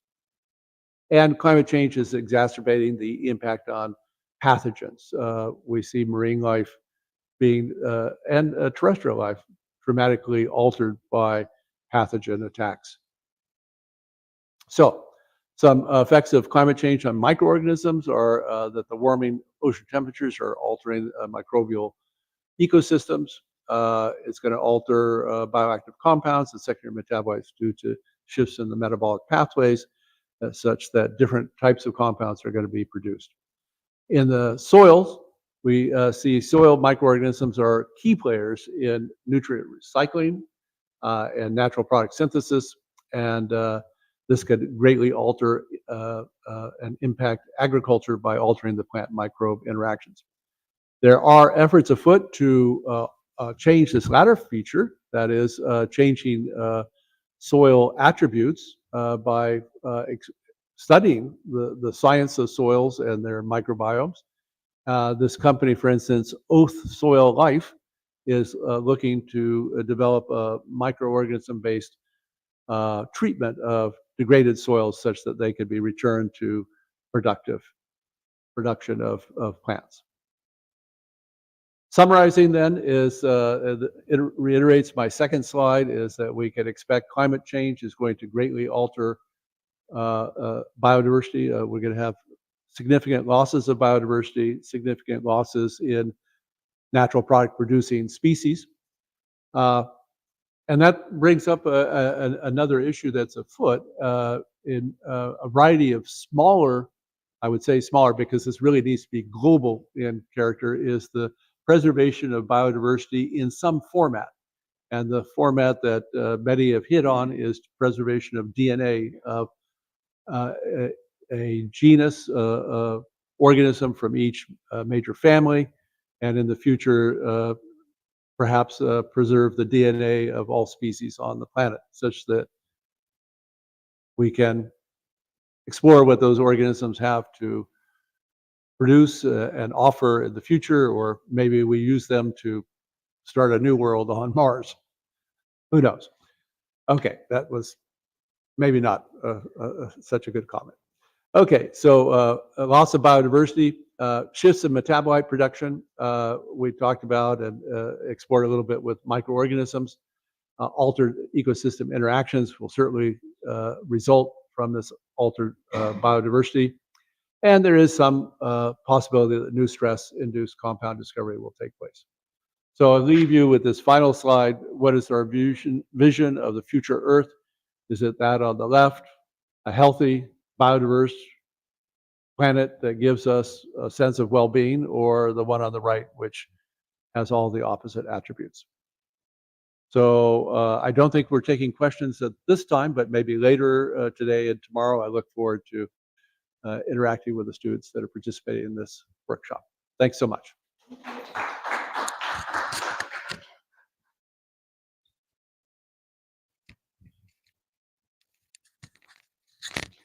Thank you, Bill, for your very inspiring talk and for the specific respects is disturbing, is quite strong, the last slides above all.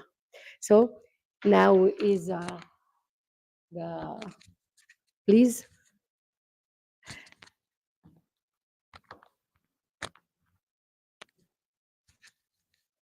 What is? Yes, Vitor. I on German. Hi, Vitor. Can I introduce I, Vitor? Okay.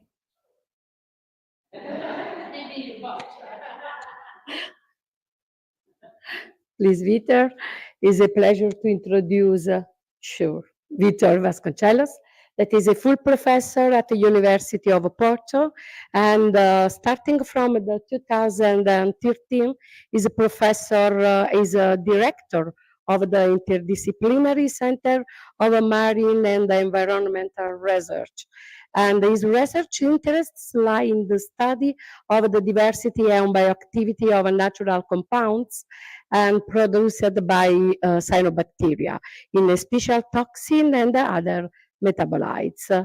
And he is a member of the Council of the National Museum of Natural History of Paris, and also of the scientific boards, include some scientific boards, more than one, including the Scientific Council of his country. Is correct? Okay, please. Thank you very much. So first of all, good morning or good afternoon to all of you. I would like to thank Valeria and the team for the invitation. It's becoming a habit to be in your summer schools, and it's always nice not just to see you and your team, but also some colleagues and friends that I'm getting used to see all over these years. I'm going to talk a bit about the work I do. I'm a biologist. In fact, I started to be a zoologist, and when I was studying the ecology of plankton, I realized that among the plankton, there was a special group of phytoplankton that were the cyanobacteria. And the time I started to work with them, they were still called blue-green algae, so last century. But cyanobacteria are in fact important because they could develop blooms, high populations that would impact not just the zooplankton, but also the rest of the environment. So I'm going to talk a bit about this problem of eutrophication that, of course, is enlarged by the aspects of climate change. The metabolites I'm focusing in this talk are cyanotoxins, and the impact that they have not just in the aquatic ecosystems, but especially in the agriculture, because with the increasing of the effects of climate change, more and more times we will be forced to use eutrophic water with cyanobacteria blooms in agriculture. And then some aspects of potential monitoring of blooms by satellite imaging. So I like cyanobacteria a lot because also they are one of the first organisms that evolved in our planet, and being so, they have in their DNA a lot of information regarding the need to produce secondary metabolites to withstand all these changes that our planet passed along the more than 3.5 billion years that life existed on Earth. On the other side, cyanobacteria are also the first organisms to produce oxygen, and that's why we have today the planet as we have in terms of an atmosphere rich in oxygen. And even today, they are responsible for the production of about 50% of the Earth's oxygen, because in the ocean, in spite of the existence of macroalgae, cyanobacteria can cover the whole surface of the ocean. And by that, with species like Prochlorococcus or Synechococcus, they can in fact produce a lot of oxygen in the ocean. And that is very, very important in terms of ecosystem services. Of course, that they can live in different types of combinations, and symbiosis is one of them, as you can see in the images. Sponges were already mentioned here, but they also can live in symbiosis with terrestrial organisms like lichens or this cica, this small palm-like organism, but also in aquatic ferns. So this is a way of expressing their best adaptation of cyanobacteria, because they exchange nutrients and information with the host organisms, but they also can live in very extreme environments, like, for instance, in the left side in hot springs. This is in Azores Islands, where they can withstand temperatures over 90 degrees centigrades, or in these mats in the high lands of Bolivia, where they can also live in very salty environments, but even in desertic environments, or even in man-building environments. This is a church in north of France where I could find some holy cyanobacteria here. But these are, from the natural product point of view, very interesting organisms and very interesting environments, because these are supposedly extreme environments, and so they need to produce special metabolites to withstand these conditions. But in fact, the initial focus of my study were cyanobacteria that live in the water, especially in fresh waters. And these are some examples of photos that I made during my PhD. Cyanobacteria blooms in rivers, in reservoirs, but also in estuaries, like the one on the left top side. And of course, these blooms, they do not just color the water in green, but they also have an impact in terms of transparency, but especially from an ecological point of view in terms of the molecules they produce that sometimes can have toxic properties. And in fact, my initial focus of the study of these organisms was the fact that they can kill fish, they can kill invertebrates, they can kill even humans if we get in contact with these toxins in high amounts.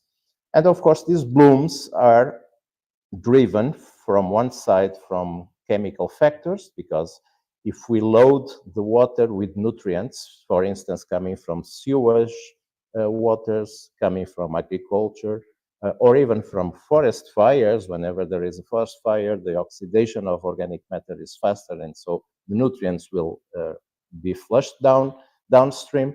And so chemistry drives the bloom forming, but of course the increase of temperature due to climate change also will increase not just the frequency of these blooms, but also the intensity of the blooms, and also the dispersion of species that usually are not found in temperate waters. For instance, there are some species that are more tropical, but with the climate change, they can now be found in Europe, even in countries like Finland in the north of Europe. So climate change will drive the cyanobacteria blooms to cause much further impacts. And they are a problem that occurs everywhere in the world. This is a map that is almost 10 years old. So some of the countries would not have a blue color indicating cyanobacteria blooms and cyanotoxin production. But nowadays, I would say that in any country that a study has been done concerning cyanobacteria and cyanotoxins is for sure positive for this organism. So how can cyanobacteria be toxic? Nowadays we know because we can have molecular markers that can be used to see if a strain that we isolate in the lab or a sample that we have from the field has the potential for the production of toxins, because we can express and eventually we can amplify some of the genes that are responsible from these toxins. But of course, the growth rate of the bloom is also very important. Usually during the early stages of the blooms, the amount of toxins that are produced are much higher compared to the later stages of the blooms, when the blooms are more stabilized.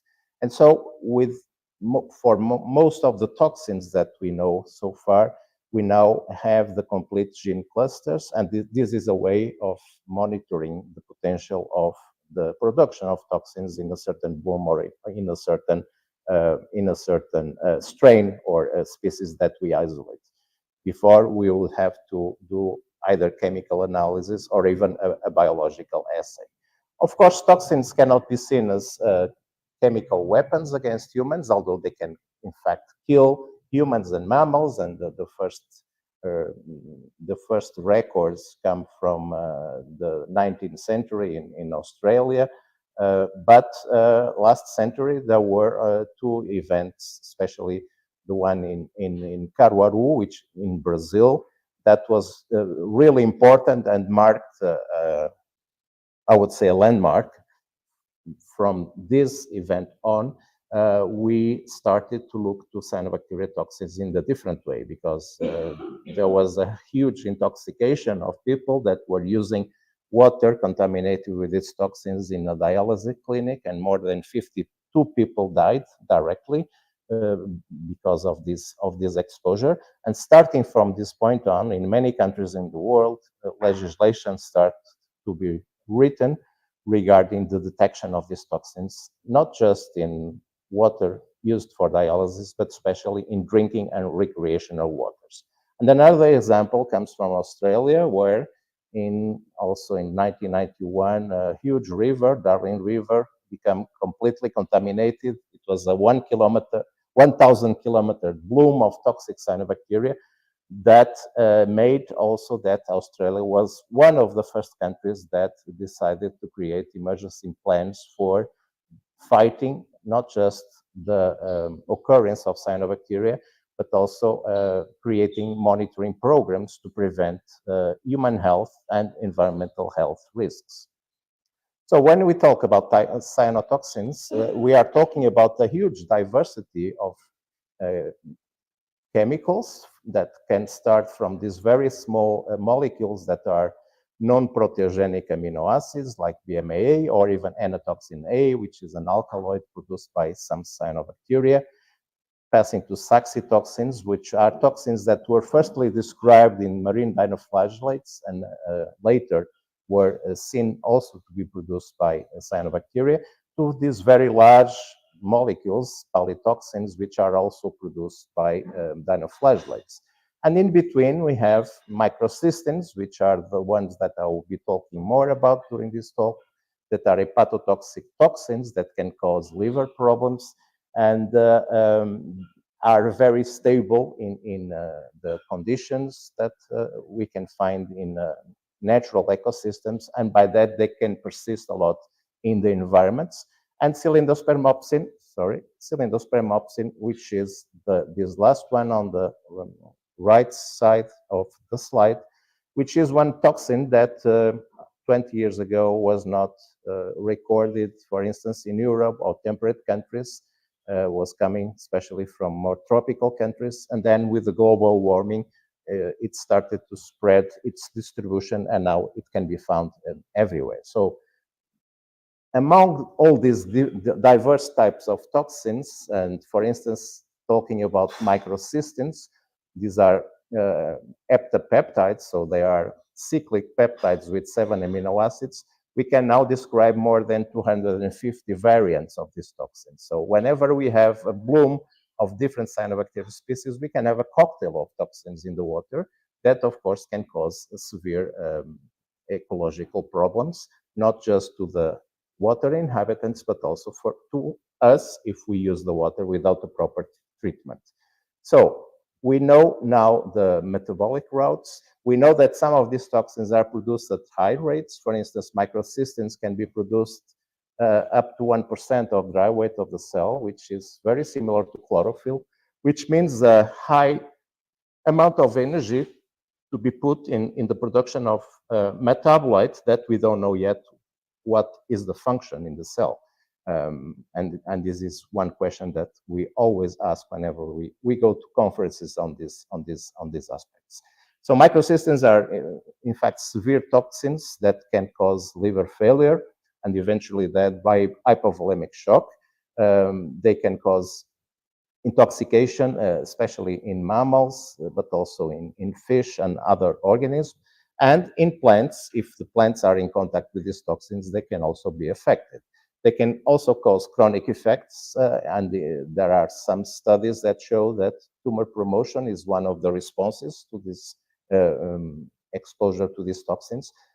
And that is why there was a need to regulate and legislate about these toxins, especially in drinking water, because if we are exposed to low levels of the toxins during long periods of time, we can develop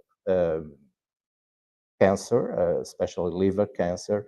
And this, of course, it's a problem that municipalities and the drinking water companies do not want to face. So we can be exposed to the toxins via different routes, from inhalation, for instance, if we do some aquatic sports, to direct contact during recreation activities, to dialysis I showed before. But ingestion is also a route, either drinking water as well as food. And when I mention food, is not just aquatic organisms like fish or shellfish, but also plants. And that's some of the examples that I will show you in some minutes. So toxins can affect, of course, aquatic organisms like fish, and this can be seen as a way of preventing predation, for instance, if the organisms are facing directly the cyanobacteria by any type of ecological route. But it's interesting when we did some studies trying to see if the toxins could be used as biological weapons against competitors. Here we tried 3 different species of algae, which should be or could be competitors of cyanobacteria. And in this case, what we showed is that, in fact, if we increase the amount of toxin that we expose the microalgae to, we don't get the regular dose relationship, negative relationship, but sometimes, like it happens here in Chlamydomonas, at higher concentrations of the toxins, there was a higher growth rate of the microalgae. which means that probably these toxins can also be seen as a nutrient source because in fact they are made of nitrogen and phosphorus sometimes. So toxins cannot be seen directly as a chemical weapon against the organisms they live with, but sometimes other molecules that can be produced by the cyanobacteria can do this effect. And we did show that in a work that was done by a previous postdoc and PhD student of mine, together with Bill Gerrick, that we showed that in fact, apart from the toxins that we know, cyanobacteria can produce other molecules, like in this case, these portoamides, that can in fact be allelopathic, and in that sense, they can prevent the growth of the organism that they can compete with them. But on the other side, cyanobacteria, and especially microcystin extracts, can be affecting plants, and in this case is lemna, which is an aquatic plant that sometimes covers the surface of the reservoirs and of the lakes. And in this case, we could show clearly that there was a relationship between the increasing concentrations of the toxin and the decreasing efficiency of the plant to withstand these concentrations, in terms, for instance, of chlorophyll content or in terms of the number of leaves. So in this case, we could see clearly that the extracts containing these toxins could, in fact, be used as weapons against these organisms. And so, since we have the possibility and of course the need in the future to be using water containing cyanobacteria blooms more frequently in the future, especially for agriculture, some teams have been working in the understanding the effects of these toxins in the development of plants. In this case, it was a team by a colleague in Germany that did work with the different toxins, as you can see on the right side, and they exposed the seedlings or the seeds to the toxins and showed that in fact the toxins can decrease not just the seed's germination, but also the growth. But in this case, it could also see that the crude extracts that you can see on the bottom part were much more effective, much more toxic than the pure toxins, showing again that there are still a lot of chemistry to unravel in these cyanobacteria blooms, apart from the known toxins. We did the same with different plants that are used for agriculture purposes, like lentils, corn, wheat, and pea, and we could see that there is a differential response. In this case, the germination rate, for instance, lentil is much more resistant to the toxin extracts compared to peas. And this information is quite important because we can interact with agricultures, with farmers, showing them that if they have to use water contaminated with this toxin in their activity, we can in fact advise them what types of plants they should grow in order not to have a significant decrease in the crop production. And in fact, the exposure to the toxins can lead to a decrease in the not just in the germination, but also in the growth of plants. And here again, we show that pure toxins are less toxic than extracts, in this case in lentil. We work with different types of plants, for instance, lettuce, which is a quite sensitive plant to the exposure to these toxins, although the difference between the exposure to microcystis and cylindrospermopsin is quite striking, because in terms of the production of the leaves, cylindrospermopsin is a toxin that is much more effective against this lettuce compared to microcystins, which shows us that we cannot extrapolate from one plant to the other, and we cannot extrapolate from one toxin to the other. We also understand the effects by unraveling the oxidative stress markers, and in this case, by using GST, which is a glutathione transferase It's an enzyme that is used for degradation of these toxins. We can see clearly that the roots are very important in this metabolization, because whenever the plants are exposed to the toxin, the levels of GST in the roots are increasing. And this shows that, in fact, the plants can react to these toxins. Another aspect related to the effects of toxins deals with the nutritional value. And sometimes what happens is that even if the plant does not decrease the growth, they can decrease the nutritional value. And this is important also in terms of information for the farmers. And the third aspect that I would like to stress out is the possibility of accumulation of the toxins in the plant itself, and then be transferred to the human feed and to the food chain. And in fact, this is also differential. For instance, in this experiment that we did using lettuce and spinach, we showed that spinach are much more accumulators of the toxins in the leaves compared to the lettuce. And so this is something that is also important in terms of the evaluation of the risk. And the same happens with tomatoes. The experiment we did with tomatoes showed that either the green or the mature tomatoes can accumulate high levels of toxins that can pose risks for human consumption. And so the increase of the frequency of blooms, especially toxic cyanobacteria blooms, can lead to increase of the risk of this intoxication via food. And that is why it's very important, the monitoring of these organisms. So the three aspects that I would like to stress out whenever we are estimating the impact of cyanobacteria toxins in plants, especially agricultural plants, is the impacts on the crop growth and the yield, the impacts in nutritional value, and the impacts on crop contamination. And of course, in order to better estimate that, we need to do monitoring of cyanobacteria. Cyanobacteria can be seen from space, and in this image that I took from Google Earth, you can see some blooms of cyanobacteria in a reservoir in the south of Portugal, and we can use, in fact, satellite image for that.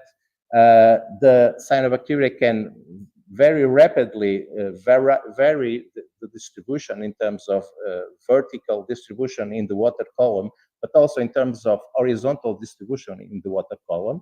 So the sampling of these organisms for monitoring purposes is very important. So sometimes we can do point sample if we are working on small shallow lakes or rivers or well-mixed waters, or in water distribution systems, for instance.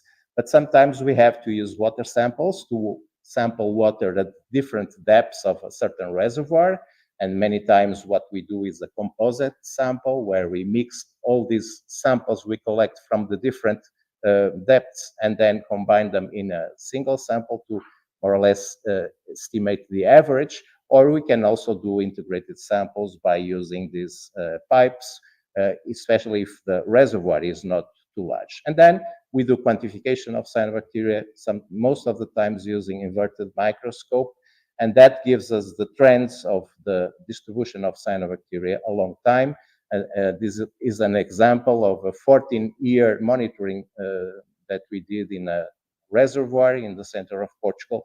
And as you can see here, either the density of cyanobacteria in the top or the amount of toxins can vary a lot. So once again, stressing the importance of monitoring because these changes in size can be very important for risk analysis. And that is why we worked with colleagues from Morocco in close to Marrakesh, where they wanted to do a study for the monitoring of cyanobacteria using something that is used more commonly for plants, which is using satellite image, using the near-infrared spectrum as well as the red range of spectrum, and calculating this index, which is the NDVI, normalized difference vegetation index. And the larger the index is, which shows that the higher amount of healthy plants have. And they try to do this, and I would say successfully, with historical data, using this to monitor the amount of cyanobacteria in this reservoir in the center of Morocco. Of course, the application of this type of instruments and methodologies cannot be done straightforward. You have to calibrate that. And what they did was, in some years from 2019 to 2021, what they did was to calibrate these models using the NDVI index together with regular sampling in the reservoir, which you can see on the left side on the top. And the peaks of the blooms coincide with the higher values of the NDVI. So, and this type of approach, it can be interesting to monitor toxic cyanobacteria blooms, especially in large lakes. But of course, this does not substitute completely the regular monitoring that we need to do, because it does not give us indication about the toxin producing versus non-toxic producing species. Also, it can depend on weather conditions, because if the weather is not good, we cannot get the satellite images for that specific day that we need. And of course, we have to understand that blooms, as I showed you before, can vary a lot depending on the wind and on the rain. So the dispersion is a problem associated with the monitoring of these organisms. So this strategy is good for large environments, and to have an estimate of the places where the risk is higher of the accumulation of cyanobacteria. But of course, this does not give us the possibility of avoiding to monitor cyanobacteria by biological, chemical, or even molecular methods. So just to some take-home messages saying that, of course, cyanobacteria toxins are diverse, and with the global changes, especially the increase of temperature, they will become much more geographically dispersed. So they will be, all of the species will be everywhere. There is an increased rate of accumulation of these toxins in crops, especially if we are using eutrophic waters with cyanobacteria toxins more and more. And so the monitoring of the toxins is fundamental to decrease environmental risks. And of course, it's important also to create legislation procedures to especially protect those populations that are more prone to these problems. As you can see before in the previous talks, these aspects will be much more prominent in African countries and some South and Central American countries, where the climate change effects and impacts in the cyanobacteria blooms will be higher. So finally, I want to thank again the organization of this summer school, and of course the founding agencies, and especially my team that are working there while here in New York. So I thank all of them, and especially thank all of the students that are listening to this talk by Zoom, and all the colleagues that are here. Thank you very much.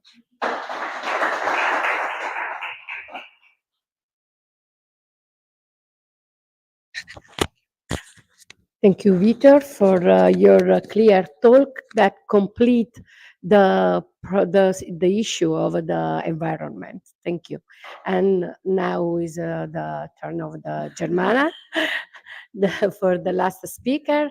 Thank you, Germana, for your hard work for the realization of this very special day. Thank you.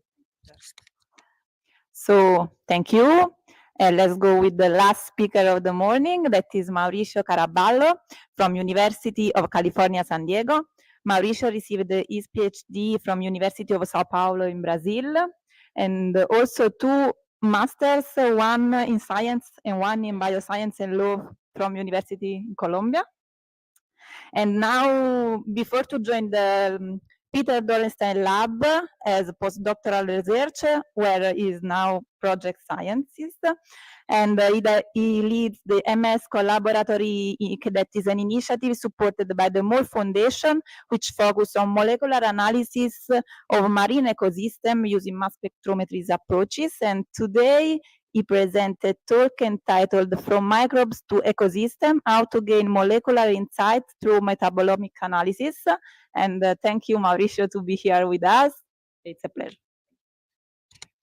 Grazie Germana, and thank you all. Well, thank you all for, especially thanks Germana, Valeria, and the organizing committee, Bill, for inviting me. This is a very exciting opportunity to exchange ideas with all of you. And well, after it was a word that Bill said that makes me think about, this is going a disaster already with the biodiversity losing and things. So I hope that I will bring some optimism on this, because I use mass spectrometry, which we detect the small molecules. And every one of you doing the science, you do it for a purpose. You have a research question, but I will show you how to actually make and implement this analysis of small molecules, natural products, or secondary metabolites, as you wanted to call them. And that's why I call this talk to show you some insights that you can gain from applying or studying small molecules, from going from microbes to actually understanding a whole ecosystem.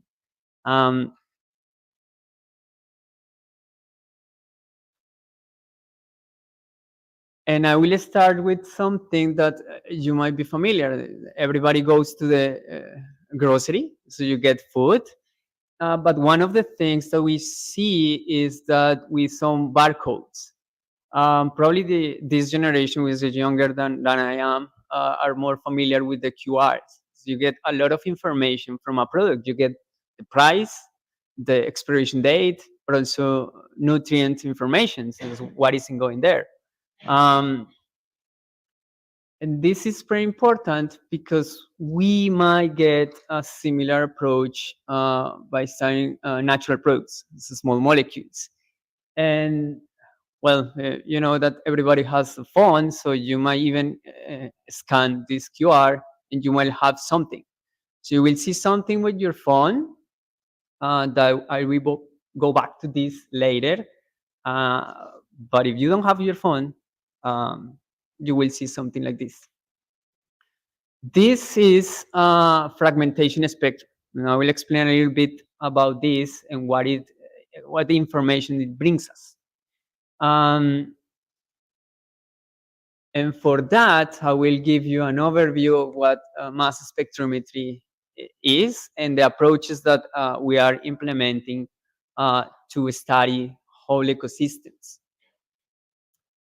You might start analyzing samples, biological samples. I'm really happy that the people in the marine sciences are studying sponges, corals, fish, microorganisms, or even we are seeing the human impact. We have samples from humans as well, because anyways, some of us are seeing evidently the human impact on environments.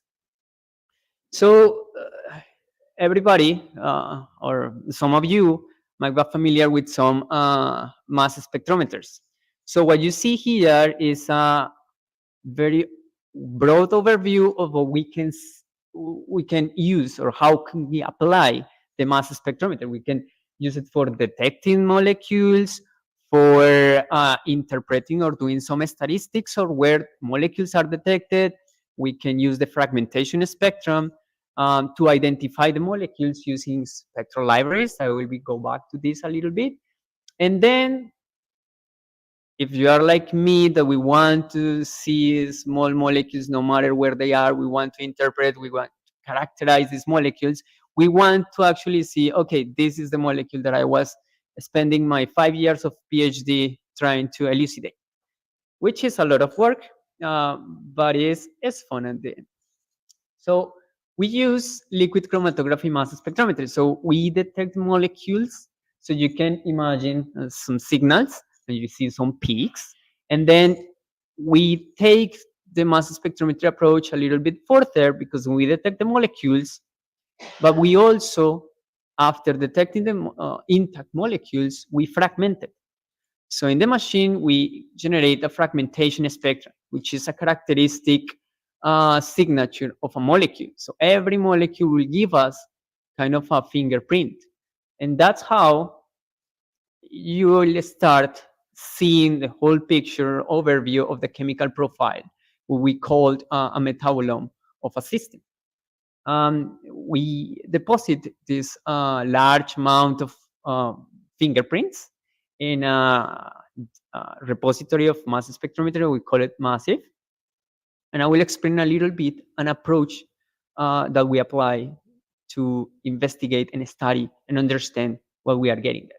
So what you see here at the top is the fragmentation spectra of every molecule that we got. And then we use some algorithms to do an spectral alignment. So it's like how this fragmentation spectra compares to another one. Are they similar? So remember that I said that every fragmentation spectra is characteristic of a molecule. So if we can find the similarity between two fragmentation spectra, what we are saying is that we can see the chemical relationship between two molecules. And then if we group all together based on the relationship, we call this as a molecular family, which is these networks that we built. And then we use this fragmentation spectra also to compare against the spectral libraries. When we know the molecule that has been identified, we know the fragmentation spectra, so we can get the final, or at least an approach of this small molecule, how the structure is. Now, what if we don't know any of the molecules that we are detecting? What if we don't have a reference spectra of these molecules? So we have big molecular networks, as we call it, but we need more extra information. So what if, similar as people in the genomics side are doing after mining these genomics repositories, when you are looking for a gene across these genomic repositories, it will give you the provider of that gene. So it will tell you which microbial strain is contain that biosynthetic gene cluster, for instance, for a specific molecule. We can do the same with a fragmentation spectra. So imagine that you're looking for a molecule and you want to see where it is. Is this molecule observed in a coral?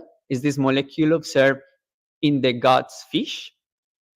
We can do that with one of the tools that we were developing in the lab, call it MAST. So we use it as a single search of molecules across entire repositories. And this is very useful because, again, as I said before, imagine that you got the fragmentation spectra of a molecule. You spend your time, you detect the molecule, you have the fragmentation spectra, but you don't have a reference. In this case, I'm showing you one that is already known. We have the salinospromide, we already know the producer, but then if we do a MAST, we can find the producer, which is salinospora. So you know that. What if we can do it with other molecules? So we just back to the barcode that I shared before. Then we have fragmentation spectrum of a molecule. So we have no idea what is this molecule. Now, when we do the spectral alignment, we might have a reference spectra that we can compare to. So in this case, and it's a relatively new molecule that we are finding, and so I'm sharing some of the new findings that we are getting recently. So we have this kind of acrylamide molecule, and this is relatively new. It's something that we start seeing in some of the data sets that we are mining. So remember that we have access to small molecules and big data sets. We start seeing these molecules. And something interesting is that you get the fragmentation patterns of these molecules. So you can say, okay, there is more information that I'm getting from each fragmentation spectra that I have. So something that I will show you tomorrow in a workshop of the MicroMAST as well is how can you actually do it? So if you have your data, you use a fragmentation spectra in your LCM-SMS experiment, then you have the way to find this molecule. So to show you, for instance, doing a search of this fragmentation spectra, we found this molecule is present in some fungi and also in some bacteria. It's telling me that this molecule might be microbial. But we can do also the same thing with doing the search across datasets that are only from food. So look, this molecule is also present in food. Why? It's also microbial. It might be that the molecule is produced by a microbe that is also inhabiting a plant. And also we have a similar approach to food. Oh, sorry, a plant and food. So we can find this molecule in a diversity of data sets. So it means that this molecule might have different sources. It can be a producer that is original of microbe. So we are expanding the search of molecules across different and curated reference data sets.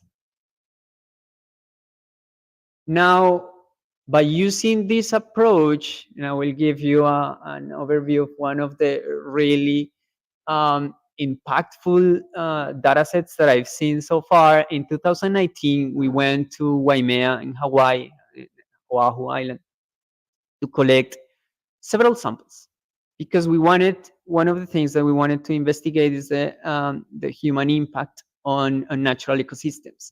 So we have plants, we have insects, we have water.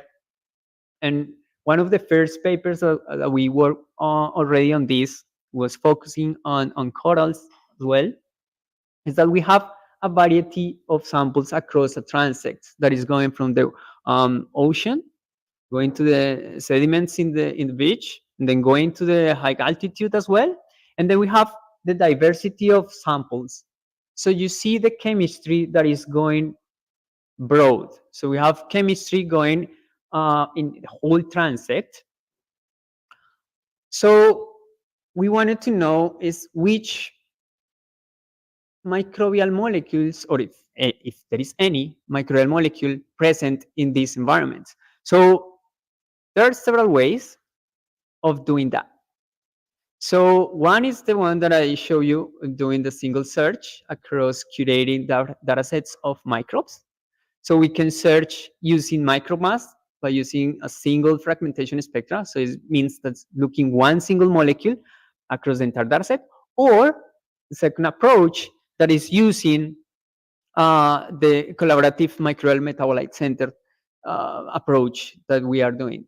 With this, what we are basically doing is curating microbial molecules that has been detected in our datasets. So we know who the producer is, and if it's microbial, we add additional information like the producer, if we know the biosynthetic gene cluster of this, in which samples have been detecting these bacteria, and so on. There are references of these molecules or in other sources, etc. So by using this approach, what we do is basically a network enrichment. So from the thousands of molecules that we have from this environment, which is diverse, we see that some of the molecules are microbial. And by doing so, we go back to the molecule that I show you. This is just an example of an acrylamide. And then we see that it's part of the molecular families that is just observed in one specific samples that we collected. So we go back to these molecules. It looks like these molecules are detected only in some Drosophila, which is this fruit flies. How is it possible? It's something that we are working on right now, because as I showed you before, there are these molecules that might be microbial, and we have seen also in human data sets and plant data sets. So it's very exciting to see. So Sean and Elena, which are the leading of this paper, just going into the coral side of this ecosystem, focusing on corals and crystallose coral microalgae as well. We saw different molecules. Some of them you can recognize in some lipidic fashions like glycerophospholipids. You can see fatty acids. You can see also acyl carnitines. And what I want to emphasize on this is that just elucidating the structure of a single molecules, you might know that it takes time, it takes resources, and then you have a picture of a whole overview of the samples that we collected from this. Now, if we can map the information of where these molecules are coming from and where they were detected, you start seeing patterns. You start seeing that these molecules are actually present in some of the coral species, but also the locations that they are. And the most important on this is that we are starting revealing that these lipids in any of the forms are associated to the immune response on corals. And most importantly, and it's something that I like to emphasize, is that this kind of approach enables us to not just detect one molecule or not just discover one molecule, but also when every molecule that you discover, you see that they are chemically connected to other molecules. So at the end, for every molecule that you discover, I'm pretty sure that you will find many other correlated or chemically related molecules. Now, the functions of those molecules might be also related. Now, just to give you a final example of this, which is remarkable as well, and it's something that we start discovering, is that, for instance, you see plant molecules like paracumaric acid. It's a well-known plant metabolite. But then when you start seeing and detecting this molecule, for instance, in different environments, you have examples of like this really nice one that Monica Trukal and Daniel Petras with others wrote in this perspective as well, is paracumaric acid, which is also produced by microalgae, can generate with those blooms that Victor was mentioning. These kind of molecules might be highly abundant in some conditions. Then they induce a bacterial response for a bacteria that can be producing molecules that are toxic to algae. Now, if this molecule, which is a plant-related molecule, is also for other sources, find the way to these ocean environments, might induce the response of those bacteria to this paracumaric acid that is not produced by the microalgae, but then induce the same response, then the bacteria can actually kill the microalgae without an external response. So with that is basically you see the impact of understanding every single molecule's function in the planet, which is something that I envision in the next years that we are able to tackle by using this approach. So one of the messages that I want to give you here is that now we have the tools and the resources to ask those kind of questions that will give us more insights in where the molecules are detected. Are they known or are they new?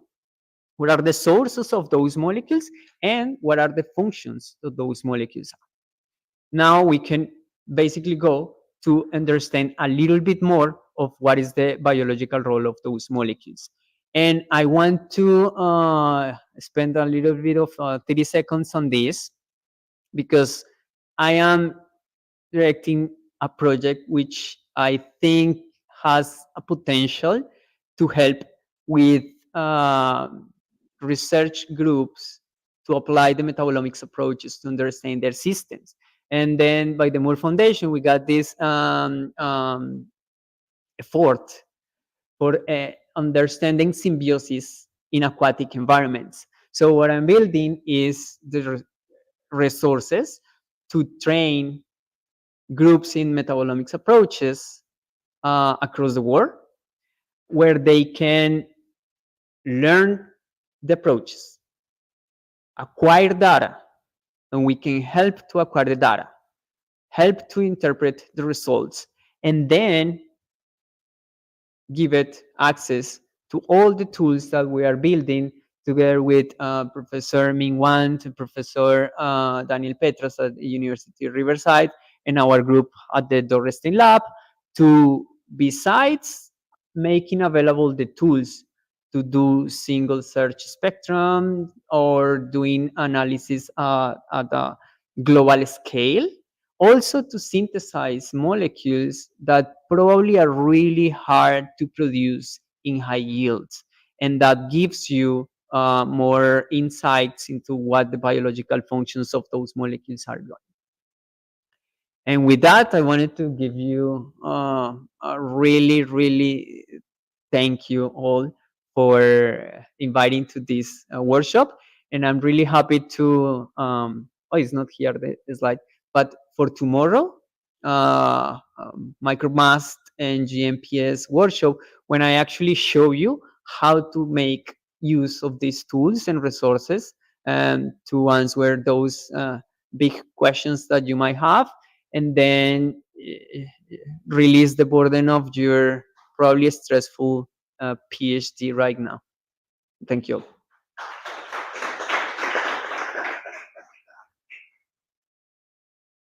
It was on time, right? Yeah. So thank you, Mauricio. And so I remember your interactive session tomorrow at 12 o'clock American time, so 6 p.m. for Italian people. And now I'll give the word to Laura to start the discussion with speaker. And I will want to remember to all people, all participants, that if you have some questions, some observation, you can write on comment. We can select, we can discuss tomorrow all together during the round table that will be at 10 o'clock American time, so 4 p.m. Italian time. And we hope that all of you participate. And so we can start with discussion with speaker. So please, Laura, if you want to come.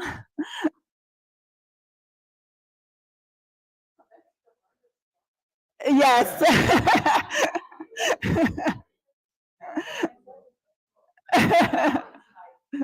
don't know. I mean, it's just, thank you. Thank you so much.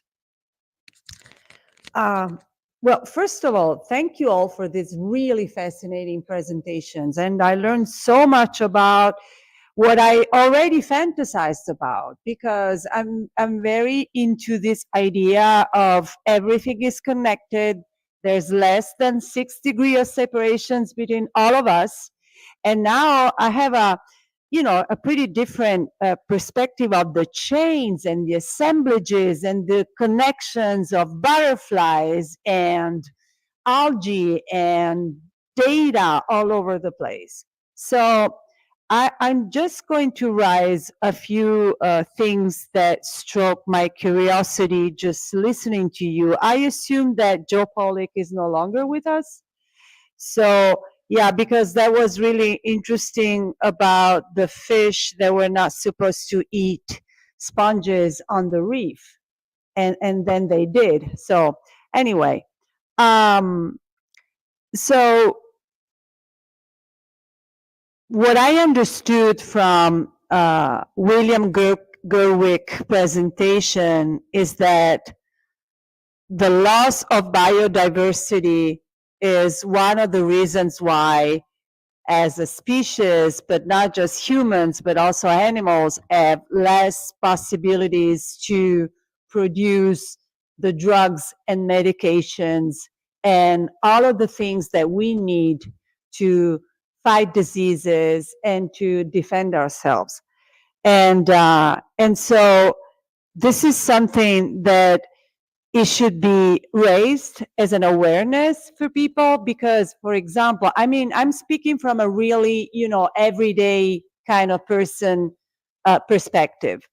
So it's like, you know, people usually have an idea of pharma, and usually they have an idea of how pharmacology works and how the industry works and everything. But having more awareness about this loss of biodiversity in terms of less possibilities and less research on how to fight, you know, diseases that we have, is something that it's really important. And I was just wondering how your scientific community is actually behaving in the face of this problem. Is there any effort going on to make people more aware that this loss of biodiversity is something that it's really affecting the research on new pharmacology and things like that? So that was my, you know, my question for you. And about Vitor presentation, I mean, I just fantasize him about cyanobacteria all the time because it's a universe. They produce the oxygen, and then they produce substances that can be highly toxic for the what we do and especially what we eat. So I was really curious about this idea. It's like a metaphor going on in your work, like nature is revolting itself against, you know, the real predators that it's us. And so what we eat and what we breathe and what we do, it's under the threat of this, you know, toxic weapons that you're talking about that are just blooming all around because of climate change. And I was just wondering, from your perspective, how does for example, the agricultural industry is actually taking position in the face of this gigantic networked response in terms of, you know, new toxins that are just spreading all around. And as for Mauricio, it's really interesting how you guys data mine. I mean, it's just, it's incredible. It's a huge effort of pattern recognition of molecules going all around, you know, and also we use a lot as planners and architects and also as landscape architects, the Transect methodology that you've been using in Hawaii. And it's interesting how, you know, different fields of knowledge actually overlap and we don't know about, you know, as for each other's work.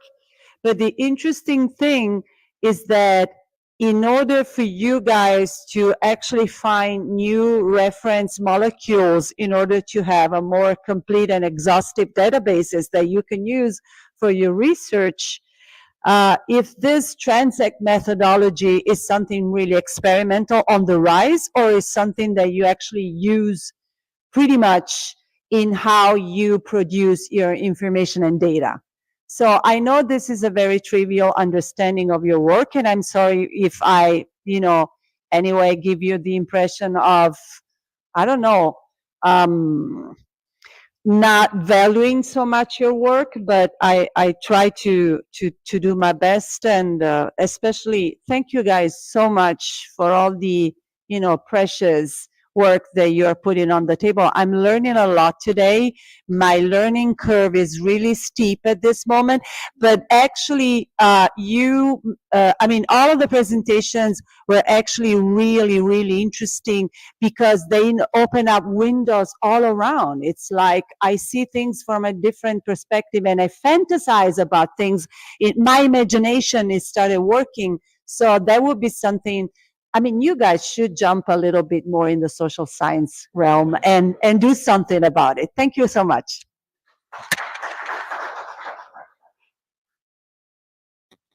Okay, so let's start. Oh, great. Well, thank you, Laura, for your questions and your comments. And I was thinking, following your presentation, I'd like to just start with that, is that you said that you apologized, you were not a scientist, and so forth, you're an urban planner. In your presentation, there was so much science. your urban planning is based on science. They're interconnected in exactly the way that you were drawing. So we should just recognize science is everywhere, right? Yeah, okay. To the specific question you posed for my area, I think there's been a wide recognition of the value of biodiversity to drug discovery efforts from nature for many years. That equation is well appreciated, well understood, and I think articulated by my community. The impact of climate change on biodiversity is less well recognized. I think just the last couple of years, we're seeing a broader recognition that, yeah, it's really happening. It's not just could be. It is. We're not anticipating climate change. We're in climate change.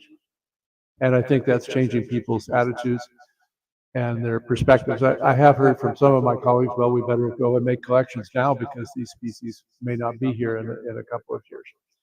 And so, but I think the community is catching up with that concept.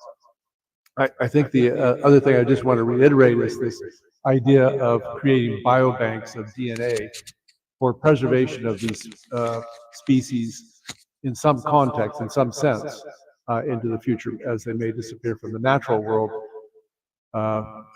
We'll have at least a record of what they were and who they were and what they produce, and maybe they can be resurrected in the future. There's efforts right now to resurrect the dodo bird, for instance, from its ancient DNA, and maybe we can resurrect our biodiverse world at some point in the future. Wow.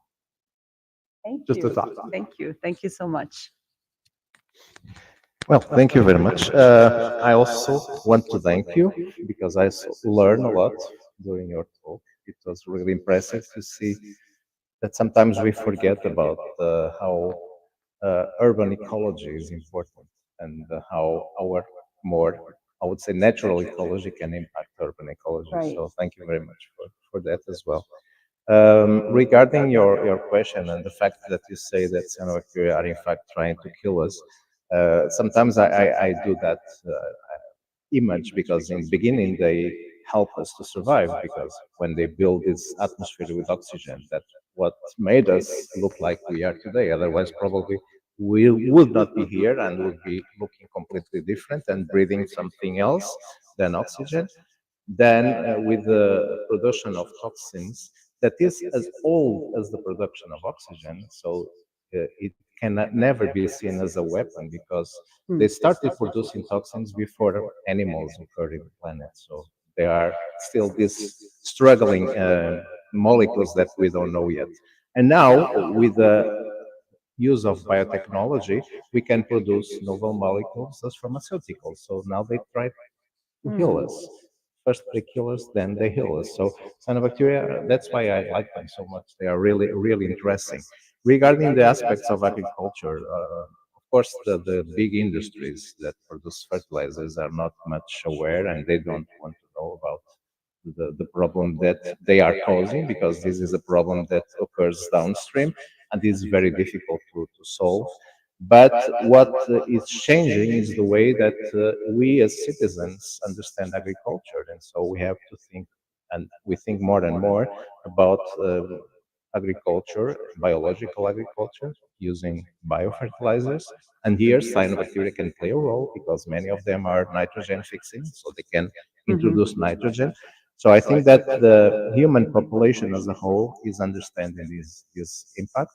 And the agriculture will have to shift from this big industrial agriculture with only one species being produced in large fields to a more, I would say, multi-diverse agriculture using biological, like going back to our ancestors, but in a larger scale. And I think that's possible, and the prices of biological products are decreasing. So I believe that in spite of the fact that global warming will increase the amount of worms, we now have the tools to recognize that. And we can also use bacteria that can help us to degrade the toxins. So we are also working on that. So I believe that we can be safe as long as we do the proper monitoring systems for agricultural products as well. Thank you. Thank you so much.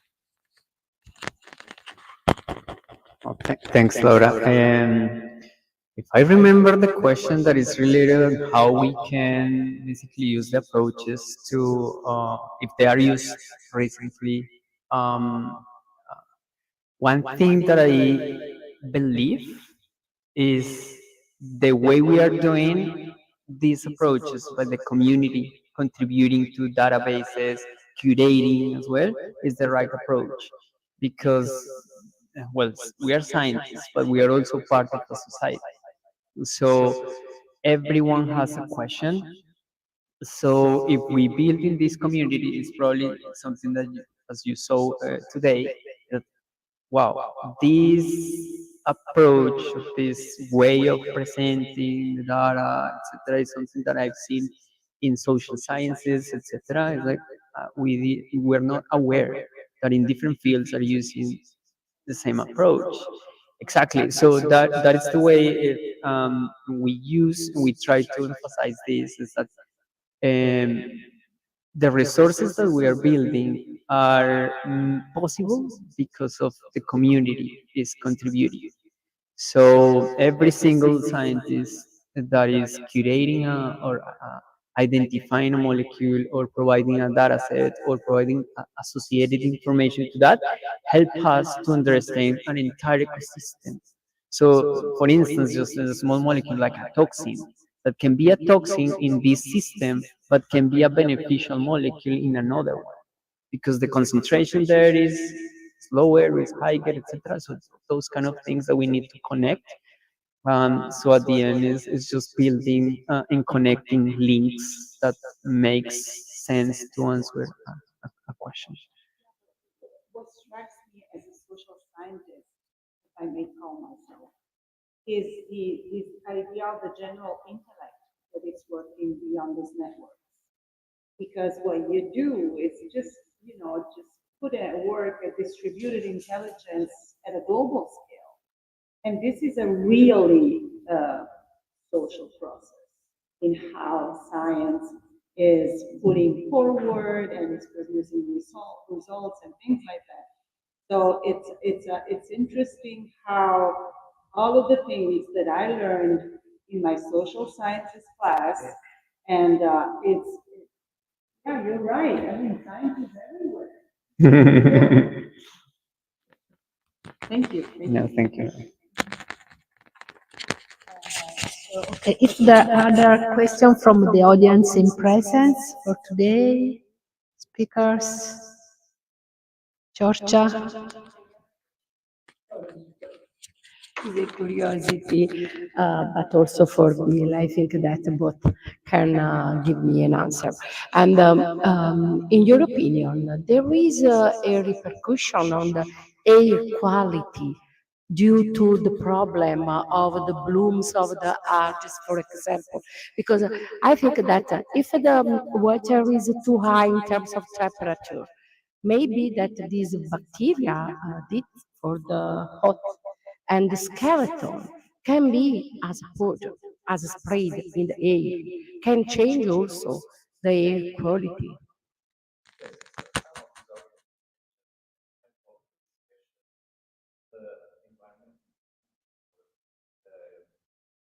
Not just in freshwater, but also organisms.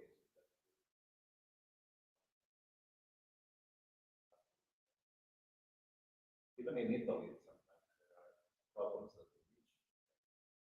Tanks are stored and then if they are on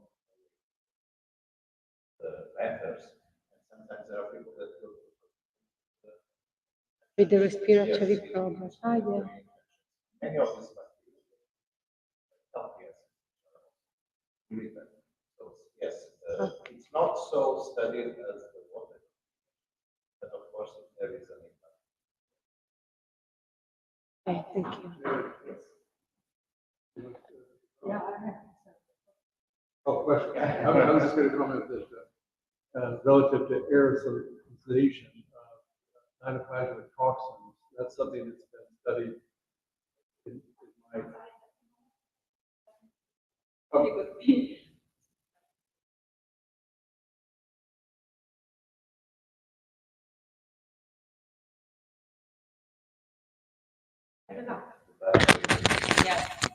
No? I work.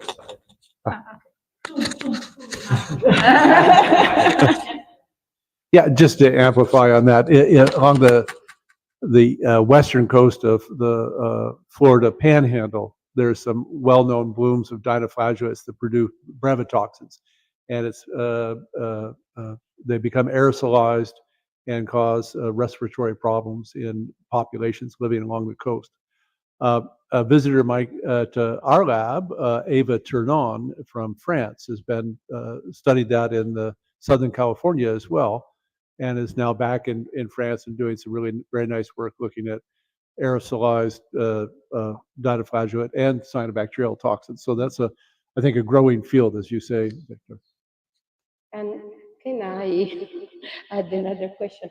But I read something yeah. about the use of the artificial intelligence in your field.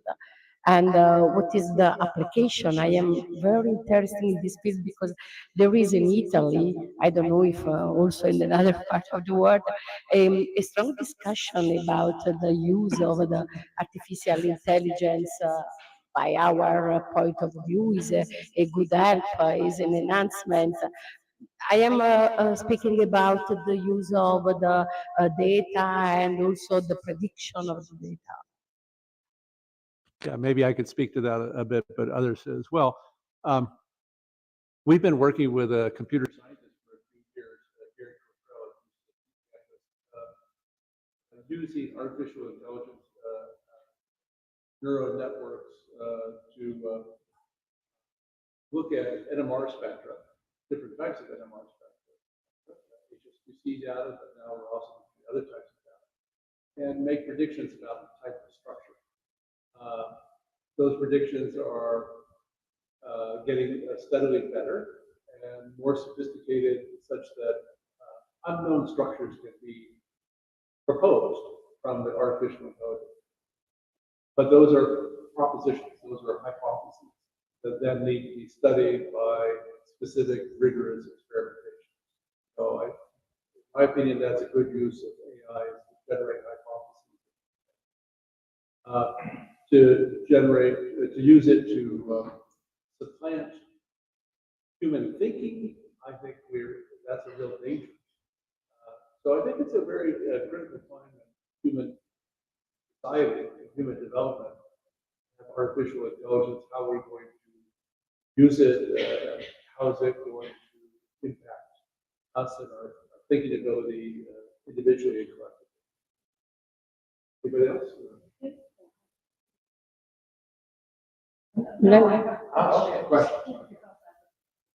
No, just adding. In fact, we cannot avoid an artificial intelligence way of science, not just for ChatGPT or with text. Exams, but it's more about using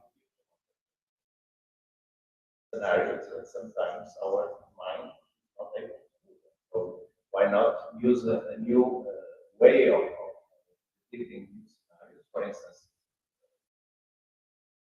thanks to classical biology for making some biosis, creating new lichens using the biology that we know from lichens and from fungi.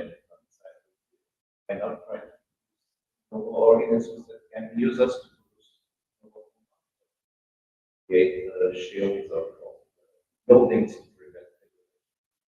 We have to learn how to use it and not have this substitute of humans. 2 weeks ago at SEMA, we had very important because people sometimes are afraid because they don't.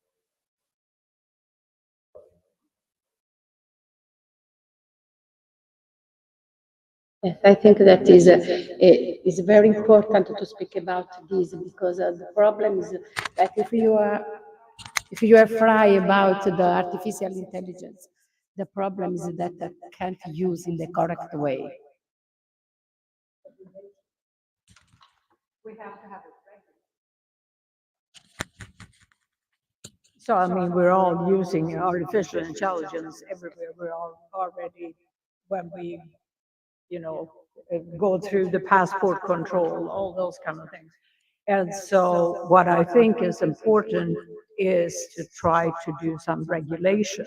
And that is what they're trying to do. I know the US Congress is trying to do that. I'm sure at the UN summit that they had a lot of discussions about artificial intelligence and how to um, uh,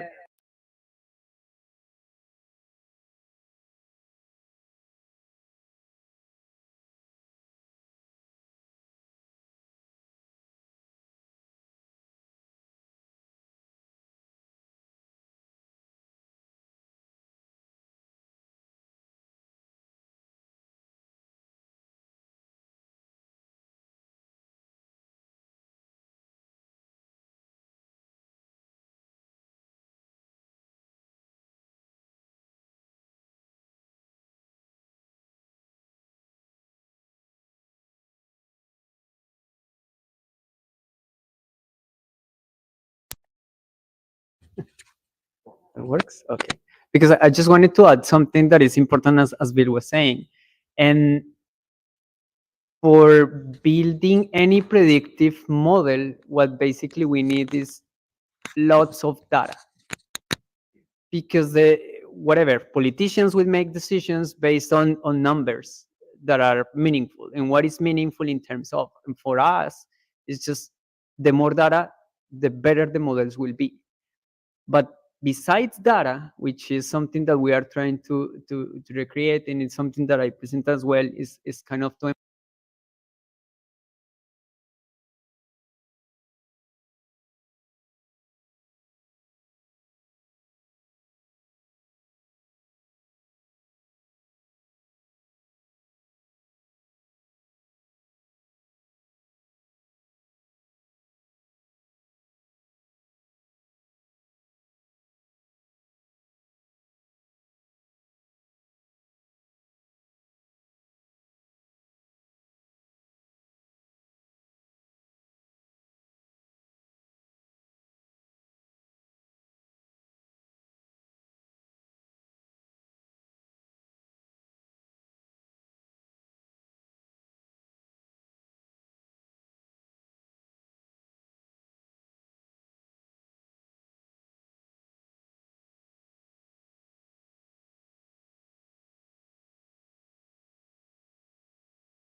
Now, yes.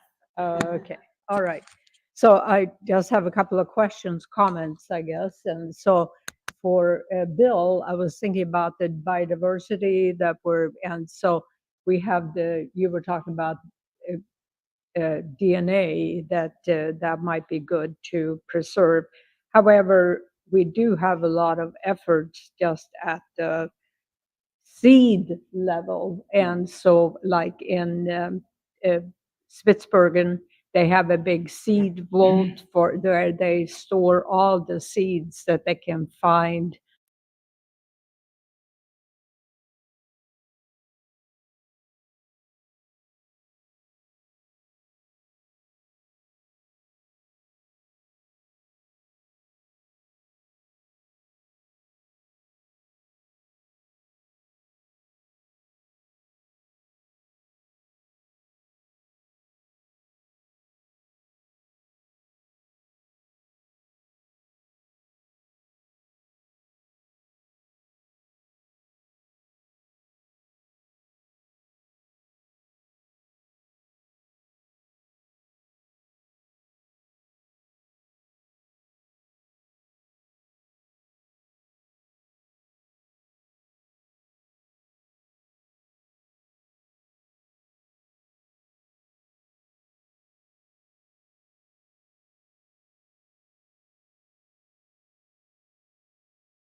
live cell.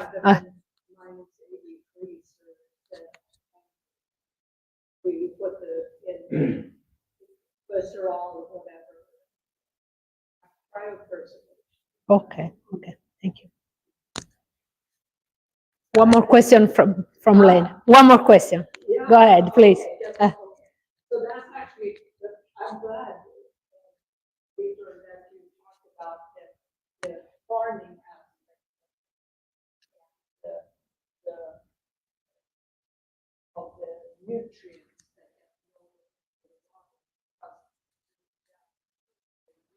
more important. Oh, in Denmark, they have a very long effort where they actually work with the farmers and they measure exactly how much they can put into their soil without messing and nutrient loading.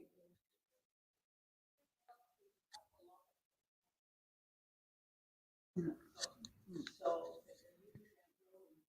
then that's the work on soil. So there are one company from many other countries develop bacterial history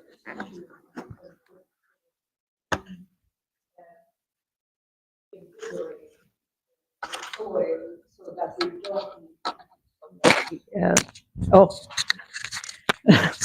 so that we don't need to use so many fertilizers, right? And so it's a big field right now. And also what that does, if we develop, if we sort of energize our topsoil, it will really bind a lot more carbon. And so that would be a very good way to fight the CO2 in the atmosphere too. Yeah. Okay, there was one more, so that's fine then. Okay.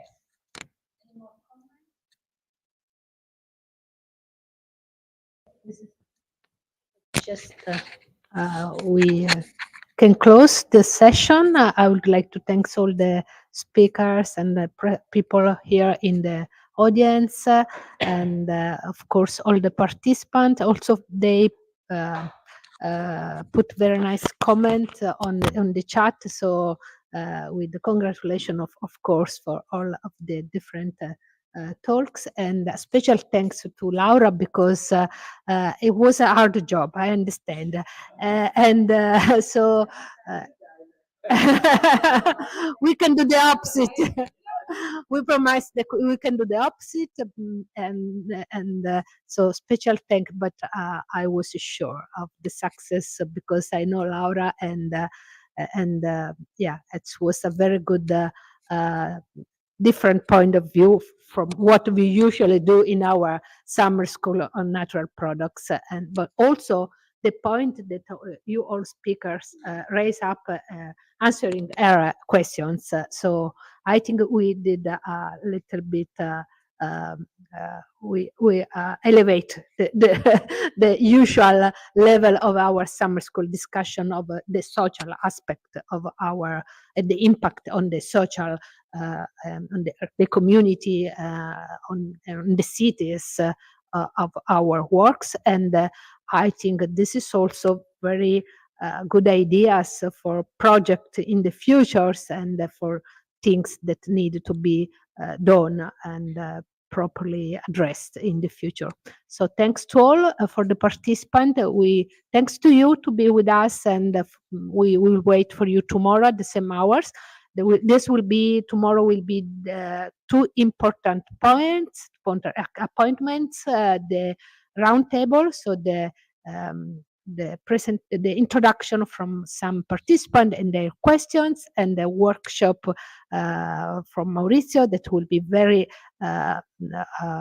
applicative part of this. I'm sure that there are many people interested in this. So see you tomorrow, and have a nice afternoon or night. Thank you to all.